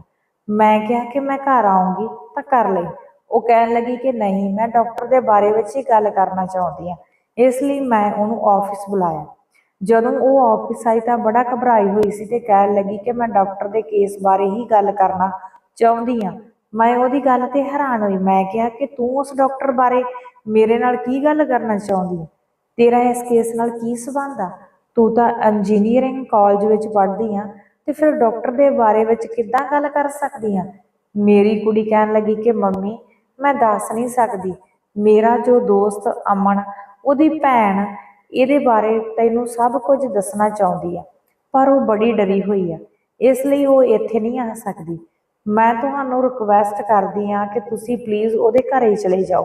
ਮੈਨੂੰ ਲੱਗਦਾ ਕਿ ਇਸ ਵੇਲੇ ਇਸ ਤੋਂ ਜ਼ਿਆਦਾ ਜ਼ਰੂਰੀ ਮੇਰੇ ਕੋਲ ਕੋਈ ਹੋਰ ਕੰਮ ਹੈ ਹੀ ਨਹੀਂ ਸੀ। ਇਸ ਲਈ ਮੈਂ ਫਟਾਫਟ ਆਪਣੀ ਕੁੜੀ ਦੇ ਨਾਲ ਉਹਦੇ ਘਰ ਚਲੀ ਗਈ। ਪਹਿਲਾਂ ਤਾਂ ਉਹਦੀ ਭੈਣ ਮੇਰੇ ਨਾਲ ਗੱਲ ਨਹੀਂ ਕਰਨਾ ਚਾਹੁੰਦੀ ਸੀ, ਪਰ ਫਿਰ ਮੈਂ ਉਹਨੂੰ ਪਿਆਰ ਨਾਲ ਸਮਝਾਇਆ ਤੇ ਉਹਨੂੰ ਇਸ ਗੱਲ ਦਾ ਭਰੋਸਾ ਵੀ ਦਿੱਤਾ ਕਿ ਉਹਦਾ ਇਸ ਕੇਸ ਵਿੱਚ ਨਾਮ ਨਹੀਂ ਆਊਗਾ ਤੇ ਕਦੀ ਵੀ ਕਿਸੇ ਦੇ ਸਾਹਮਣੇ ਇਹ ਗੱਲ ਨਹੀਂ ਆਊਗੀ ਕਿ ਉਹਨੇ ਮੈਨੂੰ ਕੁਝ ਦੱਸਿਆ। ਮੇਰੀ ਇਸ ਗੱਲ ਤੇ ਉਹਨੇ ਭਰੋਸਾ ਜਿਹਾ ਕੀਤਾ ਤੇ ਮੈਨੂੰ ਦੱਸਿਆ ਕਿ ਡਾਕਟਰ ਹਰੀਸ਼ ਵਰਮਾ ਆਪਣੇ ਕੈਬਨ ਵਿੱਚ ਕੁੜੀਆਂ ਨੂੰ ਬੁਲਾਉਂਦਾ ਸੀ। ਜਿਨ੍ਹਾਂ ਕੁੜੀਆਂ ਨੂੰ ਇਸ ਗੱਲ ਦਾ ਡਰ ਹੁੰਦਾ ਸੀ ਕਿ ਉਹ ਉਹਨਾਂ ਦੇ ਨੰਬਰ ਕੱਟ ਲਊਗਾ, ਉਹ ਡਾਕਟਰ ਦੀ ਗੱਲ ਮੰਨਣ ਨੂੰ ਤਿਆਰ ਹੁੰਦੀਆਂ ਤੇ ਇਸ ਲਈ ਡਾਕਟਰ ਕੁੜੀਆਂ ਦਾ ਫਾਇਦਾ ਚੁੱਕਦਾ ਸੀ। ਮੈਂ ਜਦੋਂ ਉਹਦੀ ਇਹ ਗੱਲ ਸੁਣੀ ਤਾਂ ਮੈਂ ਕਿਹਾ ਕਿ ਕਿੱਦਾਂ ਦਾ ਫਾਇਦਾ ਚੁੱਕਦਾ ਸੀ? ਜੋ ਕਿ ਰਿਪੋਰਟ ਵਿੱਚ ਆਇਆ ਉਹੀ ਫਾਇਦਾ। ਇਸ ਗੱਲ ਤੇ ਉਸ ਕੁੜੀ ਨੇ ਹੌਲੀ ਜਿਹੀ ਹਾਂ ਵਿੱਚ ਸਿਰ ਹਿਲਾਇਆ। ਮੈਂ ਕੁਝ ਦੇਰ ਸੋਚਿਆ ਤੇ ਫਿਰ ਉਸ ਕੁੜੀ ਨੂੰ ਕਿਹਾ ਕਿ ਤੂੰ ਵੀ ਡਾਕਟਰ ਦੇ ਕੈਬਨ ਵਿੱਚ ਗਈ ਸੀ। ਮੇਰੀ ਇਸ ਗੱਲ ਤੇ ਉਹ ਡਰ ਗਈ ਸੀ ਤੇ ਉਹਦੀਆਂ ਅੱਖਾਂ ਵਿੱਚੋਂ ਹੰਝੂ ਆ ਗਏ ਸੀ, ਪਰ ਉਹਨੇ ਆਪਣਾ ਸਿਰ ਨਾ ਵਿੱਚ ਹਿਲਾ ਦਿੱਤਾ। ਮੈਂ ਫਟਾਫਟ ਉੱਠ ਕੇ ਕਮਰੇ ਦਾ ਦਰਵਾਜ਼ਾ ਬੰਦ ਕੀਤਾ, ਉਹਦੇ ਹੱਥਾਂ ਵਿੱਚ ਆਪਣੇ ਹੱਥਾਂ ਨੂੰ ਲਿਆ ਤੇ ਕਿਹਾ, ਦੇਖ, ਘਬਰਾ ਨਾ, ਜੋ ਵੀ ਸੱਚ ਆ ਮੈਨੂੰ ਸਾਫ਼-ਸਾਫ਼ ਦੱਸ। ਮੈਂ ਤੈਨੂੰ ਕਿਹਾ ਨਾ, ਤੂੰ ਮੈਨੂੰ ਜੋ ਵੀ ਕਹੇਂਗੀ ਉਹਦੇ ਬਾਰੇ ਮੈਂ ਕਿਸੇ ਨੂੰ ਨਹੀਂ ਦੱਸੂਗੀ। ਮੈਂ ਜੋ ਤੈਨੂੰ ਪੁੱਛਦੀ ਹਾਂ ਉਹਦਾ ਜਵਾਬ ਹਾਂ ਵਿੱਚ ਹੀ ਹੋਇਆ ਤਾਂ ਮੈਂ ਉਹਦੇ ਬਾਰੇ ਕਦੀ ਵੀ ਕਿਸੇ ਨਾਲ ਗੱਲ ਨਹੀਂ ਕਰੂੰਗੀ। ਪਰ ਮੈਨੂੰ ਸੱਚ ਦੱਸ ਦੇ ਕਿ ਡਾਕਟਰ ਦੇ ਕੈਬਨ ਵਿੱਚ ਤੂੰ ਗਈ ਸੀ? ਮੇਰੀ ਇੱਕ ਵਾਰ ਦਬਾਅ ਜਿਹਾ ਦੇ ਕੇ ਪੁੱਛਣ ਤੇ ਹੀ ਉਹ ਕੁੜੀ ਵਿਚਾਰੀ ਟੁੱਟ ਗਈ ਸੀ ਤੇ ਰੋਂਦੇ ਹੋਏ ਕਹਿਣ ਲੱਗੀ ਕਿ ਹਾਂ ਮੈਡਮ, ਮੈਂ ਵੀ ਗਈ ਸੀ, ਕਿਉਂਕਿ ਮੈਨੂੰ ਵੀ ਉਹਨੇ ਬੁਲਾਇਆ ਸੀ। ਮੈਂ ਕਿਹਾ ਕਿ ਫਿਰ ਉੱਥੇ ਕੈਬਨ ਵਿੱਚ ਕੀ ਹੋਇਆ? ਤੂੰ ਮੈਨੂੰ ਸਾਫ਼-ਸਾਫ਼ ਦੱਸ। ਉਹ ਕੁੜੀ ਕਹਿਣ ਲੱਗੀ ਕਿ ਜਦੋਂ ਮੈਂ ਕੈਬਨ ਵਿੱਚ ਗਈ ਤਾਂ ਉੱਥੇ ਕੋਈ ਨਹੀਂ ਸੀ। ਟੇਬਲ ਤੇ ਇੱਕ ਛੋਟਾ ਜਿਹਾ ਪੇਪਰ ਪਿਆ ਸੀ ਜਿਹਦੇ ਤੇ ਲਿਖਿਆ ਸੀ ਕਿ ਮੇਰੇ ਲਾਗੇ ਹੀ ਇੱਕ ਕਾਲੀ ਪੱਟੀ ਨੂੰ ਆਪਣੀਆਂ ਅੱਖਾਂ ਤੇ ਬੰਨ੍ਹ ਕੇ ਸਾਹਮਣੇ ਕੁਰਸੀ ਤੇ ਬੈਠ ਜਾ ਤੇ ਇਸ ਦੇ ਬਾਅਦ ਤੈਨੂੰ ਕੁਝ ਵੀ ਬੋਲਣ ਦੀ ਕੋਈ ਇਜਾਜ਼ਤ ਨਹੀਂ। ਮੈਂ ਤਾਂ ਕਿਉਂਕਿ ਪਹਿਲਾਂ ਹੀ ਡਰੀ ਹੋਈ ਸੀ, ਇਸ ਲਈ ਮੈਂ ਚੁੱਪਚਾਪ ਉਸ ਪੱਟੀ ਨੂੰ ਬੰਨ੍ਹ ਲਿਆ ਤੇ ਕੁਰਸੀ ਤੇ ਜਾ ਕੇ ਬੈਠ ਗਈ। ਥੋੜੀ ਦੇਰ ਬਾਅਦ ਕਮਰੇ ਵਿੱਚੋਂ ਇੱਕ ਅਜੀਬ ਜਿਹੀ ਖੁਸ਼ਬੂ ਆਉਣ ਲੱਗੀ ਤੇ ਫਿਰ ਅੱਗੇ ਮੈਨੂੰ ਕੀ ਹੋਇਆ ਪਤਾ ਹੀ ਨਹੀਂ ਲੱਗਿਆ। ਮੈਂ ਕਿਹਾ, ਤੇਰੇ ਨਾਲ ਕੀ ਹੋਇਆ? ਇਸ ਤੇ ਉਹ ਕੁੜੀ ਰੋਣ ਲੱਗ ਪਈ ਤੇ ਕਹਿਣ ਲੱਗੀ, ਮੈਡਮ ਜੀ, ਉਸ ਵੇਲੇ ਮੈਨੂੰ ਕੁਝ ਵੀ ਨਹੀਂ ਪਤਾ ਲੱਗਿਆ, ਸ਼ਾਇਦ ਮੈਂ ਬੇਹੋਸ਼ ਸੀ। ਜਦੋਂ ਮੈਨੂੰ ਹੋਸ਼ ਆਈ ਤਾਂ ਮੈਂ ਆਪਣਾ ਹਾਲ ਬੜਾ ਬੁਰਾ ਵੇਖਿਆ ਸੀ। ਉਸ ਵੇਲੇ ਵੀ ਕੈਬਨ 'ਚੋਂ ਡਾਕਟਰ ਚਲਾ ਗਿਆ ਸੀ। ਮੈਂ ਆਪਣੀ ਪੱਟੀ ਖੋਲ੍ਹੀ ਤੇ ਆਪਣੀ ਹਾਲਤ ਨੂੰ ਠੀਕ ਕੀਤਾ। ਸਾਰਿਆਂ ਦੀਆਂ ਨਜ਼ਰਾਂ ਤੋਂ ਚੋਰੀ ਮੈਂ ਬਾਹਰ ਆਈ ਸੀ। ਉਸ ਕੁੜੀ ਦੇ ਮੂੰਹੋਂ ਸਾਰੀ ਗੱਲ ਸੁਣ ਕੇ ਮੈਨੂੰ ਉਸ ਡਾਕਟਰ ਦੇ ਬੜਾ ਗੁੱਸਾ ਆਇਆ ਸੀ। ਮੈਂ ਉਸ ਕੁੜੀ ਨੂੰ ਪਾਣੀ ਪਿਲਾਇਆ ਤੇ ਹੌਸਲਾ ਜਿਹਾ ਦਿੱਤਾ ਕਿ ਤੂੰ ਘਬਰਾ ਨਾ, ਮੈਂ ਉਸ ਡਾਕਟਰ ਨੂੰ ਨਹੀਂ ਛੱਡਣਾ, ਉਹਨੂੰ ਫਾਂਸੀ ਤੇ ਲਟਕਾ ਕੇ ਹੀ ਛੱਡੂੰਗੀ। ਤੂੰ ਬਿਲਕੁਲ ਵੀ ਫਿਕਰ ਨਾ ਕਰ। ਇਹ ਗੱਲ ਸਿਰਫ ਤੇ ਸਿਰਫ ਮੇਰੇ ਤੇ ਤੇਰੇ ਵਿੱਚ ਹੀ ਰਹੂਗੀ। ਮੈਂ ਵੀ ਇੱਕ ਧੀ ਦੀ ਮਾਂ ਤੇ ਮੈਂ ਵੀ ਚੰਗੀ ਤਰ੍ਹਾਂ ਸਮਝਦੀ ਹਾਂ ਕਿ ਇੱਕ ਧੀ ਦੀ ਇੱਜ਼ਤ ਪੂਰੇ ਪਰਿਵਾਰ ਦੇ ਲਈ ਕਿੰਨੀ ਜ਼ਰੂਰੀ ਹੁੰਦੀ ਹੈ। ਉੱਥੋਂ ਨਿਕਲਣ ਤੋਂ ਮੈਂ ਸਿੱਧਾ ਜੇਲ੍ਹ ਪਹੁੰਚੀ। ਮੈਨੂੰ ਡਾਕਟਰ ਤੇ ਬੜਾ ਗੁੱਸਾ ਆਉਂਦਾ ਸੀ। ਮੈਂ ਉਹਦੇ ਤੇ ਆਪਣਾ ਗੁੱਸਾ ਕੱਢਣ ਲਈ ਉਹਦੀ ਬੈਰਕ ਦੇ ਵੱਲ ਚਲੀ ਗਈ। ਇੱਧਰ ਰਾਤ ਕਾਫੀ ਹੋ ਗਈ ਸੀ, ਸਾਰੇ ਕੈਦੀ ਸੌਂ ਗਏ ਸੀ। ਮੈਂ ਜਿੱਦਾਂ ਹੀ ਗੁੱਸੇ ਨਾਲ ਡਾਕਟਰ ਦੇ ਬੈਰਕ ਦੇ ਕੋਲ ਪਹੁੰਚੀ ਤਾਂ ਸਾਹਮਣੇ ਦੇਖ ਕੇ ਮੇਰੇ ਹੋਸ਼ ਉੱਡ ਗਏ ਸੀ। ਡਾਕਟਰ ਹਜੇ ਵੀ ਗੋਡਿਆਂ ਭਾਰ ਬੈਠਾ ਸੀ। ਉਹਦੇ ਦੋਨੇ ਹੱਥ ਜੁੜੇ ਸੀ। ਸਾਹਮਣੇ ਰੌਸ਼ਨਦਾਨ ਤੋਂ ਚੰਦ ਦੀ ਰੌਸ਼ਨੀ ਜਾਲੀ ਵਿੱਚ ਦੇ ਅੰਦਰ ਆਉਂਦੀ ਸੀ। ਡਾਕਟਰ ਦੀਆਂ ਅੱਖਾਂ ਵਿੱਚੋਂ ਹੰਝੂ ਆਉਂਦੇ ਸੀ ਤੇ ਉੱਪਰ ਦੇਖਦੇ ਹੋਏ ਕਹਿ ਰਿਹਾ ਸੀ ਕਿ ਮੈਨੂੰ ਪਤਾ ਕਿ ਰੱਬਾ ਕਿ ਤੂੰ ਕਦੀ ਵੀ ਕਿਸੇ ਦੇ ਨਾਲ ਨਾ ਇਨਸਾਫੀ ਨਹੀਂ ਕਰ ਸਕਦਾ ਤੇ ਮੇਰੇ ਨਾਲ ਵੀ ਤੂੰ ਨਹੀਂ ਹੋਣ ਦੇਵੇਗਾ। ਮੈਨੂੰ ਡਰ ਇਸ ਗੱਲ ਦਾ ਨਹੀਂ ਕਿ ਮੈਨੂੰ ਫਾਂਸੀ ਹੋ ਜਾਊਗੀ, ਬਲਕਿ ਇਸ ਗੱਲ ਦਾ ਕਿ ਇਹ ਜੋ ਬਦਨਾਮੀ ਮੇਰੀ ਹੋ ਰਹੀ ਹੈ ਉਹ ਮੇਰੇ ਲਈ ਕਿਸੇ ਮੌਤ ਤੋਂ ਜ਼ਿਆਦਾ। ਮੈਂ ਸਾਰੀ ਜ਼ਿੰਦਗੀ ਨੇਕੀ ਦੇ ਰਾਹ ਤੇ ਚੱਲਦੇ ਹੋਏ ਲੰਘਾਈ ਆ, ਹਮੇਸ਼ਾ ਲੋਕਾਂ ਦਾ ਭਲਾ ਕੀਤਾ। ਆਪਣੀ ਪੂਰੀ ਜ਼ਿੰਦਗੀ ਮੈਂ ਸਕੂਨ ਨਾਲ ਜਿਉਂਦਾ ਸੀ ਕਿਉਂਕਿ ਮੈਂ ਕਦੀ ਵੀ ਆਪਣੇ ਜ਼ਮੀਰ ਦੇ ਖਿਲਾਫ ਜਾ ਕੇ ਕੋਈ ਕੰਮ ਨਹੀਂ ਕੀਤਾ ਸੀ। ਹੁਣ ਮੈਂ ਇੱਕ ਸਕੂਨ ਦੀ ਮੌਤ ਮਰਨਾ ਚਾਹੁੰਦਾ, ਪਰ ਇਹ ਜੋ ਘਟੀਆ ਕਲੰਕ ਮੇਰੇ ਤੇ ਲੱਗਾ, ਜੇ ਉਹਨੂੰ ਮਿਟਾਏ ਬਿਨਾ ਮੈਂ ਇਸ ਦੁਨੀਆ ਤੋਂ ਗਿਆ ਤਾਂ ਮੇਰੀ ਆਤਮਾ ਨੂੰ ਸਕੂਨ ਨਹੀਂ ਮਿਲੇਗਾ। ਜਿਨ੍ਹਾਂ ਬੱਚਿਆਂ ਨੂੰ ਮੈਂ ਹਮੇਸ਼ਾ ਆਪਣੀਆਂ ਧੀਆਂ ਮੰਨਦਾ ਸੀ, ਉਹਨਾਂ ਦੇ ਨਾਲ ਇੰਨਾ ਘਟੀਆ ਕੰਮ ਕਰਨ ਦਾ ਇਲਜ਼ਾਮ ਮੇਰੇ ਤੇ ਲੱਗ ਗਿਆ। ਇਹਦੇ ਬਾਰੇ ਵਿੱਚ ਸੋਚ ਕੇ ਹੀ ਮੇਰੀ ਆਤਮਾ ਟੁੱਟ ਗਈ ਆ। ਪਤਾ ਨਹੀਂ ਸਭ ਕੁਝ ਕੀ ਹੋਇਆ, ਕਿੱਦਾਂ ਹੋਇਆ। ਮੈਂ ਤੇਰੇ ਅੱਗੇ ਇਹੀ ਬੇਨਤੀ ਕਰਦਾ ਕਿ ਤੂੰ ਹੁਣ ਤੱਕ ਜੋ ਵਿਸ਼ਵਾਸ ਉਹ ਕਾਇਮ ਰੱਖਿਆ ਨਾ ਸਿਰਫ ਮੇਰੇ ਮੱਥੇ ਤੇ ਲੱਗਿਆ ਹੋਇਆ ਕਲੰਕ ਮਿਟਾ ਦੇਣਾ, ਬਲਕਿ ਉਹਨਾਂ ਕੁੜੀਆਂ ਨੂੰ ਵੀ ਇਨਸਾਫ ਦਿਵਾ, ਕਿਉਂਕਿ ਮੈਂ ਵੀ ਚਾਹੁੰਦਾ ਕਿ ਮੇਰੀਆਂ ਬੱਚੀਆਂ ਦੇ ਨਾਲ ਇੱਦਾਂ ਘਟੀਆ ਕੰਮ ਕਰਨ ਵਾਲੇ ਹੈਵਾਨ ਨੂੰ ਉਹਦੇ ਗੁਨਾਹਾਂ ਦੀ ਸਜ਼ਾ ਮਿਲੇ। ਸਾਰਿਆਂ ਨੂੰ ਲੱਗਦਾ ਕਿ ਅਸਲੀ ਗੁਨਾਹਗਾਰ ਮੈਂ ਆ, ਜਦ ਕਿ ਮੈਨੂੰ ਡਰ ਇਸ ਗੱਲ ਦਾ ਕਿ ਉਹ ਰਾਖਸ਼ ਤਾਂ ਹਜੇ ਵੀ ਬਾਹਰ ਖੁੱਲ੍ਹੇਆਮ ਘੁੰਮਦਾ। ਪਤਾ ਨਹੀਂ ਉਹ ਹੋਰ ਅੱਗੇ ਕਿੰਨੀਆਂ ਕੁ ਧੀਆਂ ਨੂੰ ਨੁਕਸਾਨ ਪਹੁੰਚਾ ਸਕਦਾ। ਇਹ ਕਹਿੰਦੇ ਹੋਏ ਡਾਕਟਰ ਰੋਣ ਲੱਗ ਪਿਆ ਸੀ। ਉਹਦੇ ਆਪਣੇ ਹੱਥਾਂ ਵਿੱਚ ਆਪਣੇ ਚਿਹਰੇ ਨੂੰ ਲੁਕਾ ਰੱਖਿਆ ਸੀ। ਮੈਂ ਉਸ ਵੇਲੇ ਗੁੱਸੇ ਨਾਲ ਉਹਦੇ ਕੋਲ ਪਹੁੰਚੀ ਤੇ ਉਹਦੀਆਂ ਗੱਲਾਂ ਸੁਣ ਕੇ ਬਿਲਕੁਲ ਮੈਂ ਠੰਡੀ ਜਿਹੀ ਹੋ ਗਈ ਸੀ। ਮੈਂ ਚੁੱਪਚਾਪ ਉੱਥੋਂ ਉन्हीं ਪੈਰੀ ਵਾਪਸ ਆ ਗਈ। ਮੇਰਾ ਤਾਂ ਹੁਣ ਦਿਮਾਗ ਵੀ ਘੁੰਮਣ ਲੱਗ ਪਿਆ ਸੀ। ਮੈਨੂੰ ਸਮਝ ਨਹੀਂ ਆਉਂਦੀ ਸੀ ਕਿ ਸਭ ਕੀ ਹੋ ਗਿਆ। ਕੀ ਉਹ ਡਾਕਟਰ ਨਾਟਕ ਕਰਦਾ ਸੀ? ਪਰ ਆਖਰ ਉਹ ਨਾਟਕ ਕਿਉਂ ਕਰਦਾ ਸੀ? ਉੱਥੇ ਤਾਂ ਕੋਈ ਵੀ ਉਹਨੂੰ ਦੇਖਣ ਵਾਲਾ ਨਹੀਂ ਸੀ ਤੇ ਨਾ ਹੀ ਇੱਦਾਂ ਦਾ ਉੱਥੇ ਕੋਈ ਕੈਮਰਾ ਲੱਗਾ ਹੋਇਆ ਸੀ ਜੋ ਕਿ ਇਹ ਸਭ ਡਰਾਮਾ ਕਰਦੇ ਹੋਏ ਉਸ ਨੂੰ ਕੋਈ ਦੇਖੂਗਾ ਤੇ ਫਿਰ ਉਹ ਬੇਗੁਨਾਹ ਸਾਬਤ ਹੋ ਜਾਵੇਗਾ। ਦਿਲ ਕਰਦਾ ਸੀ ਕਿ ਡਾਕਟਰ ਬੇਗੁਨਾਹ, ਪਰ ਦਿਮਾਗ ਕਹਿੰਦਾ ਸੀ ਕਿ ਜੋ ਸਬੂਤ ਸਾਹਮਣੇ ਆ ਉਹਨਾਂ ਨੂੰ ਦੁਨੀਆ ਦੀ ਵੀ ਕੋਈ ਤਾਕਤ ਝੂਠਾ ਨਹੀਂ ਕਹਿ ਸਕਦੀ।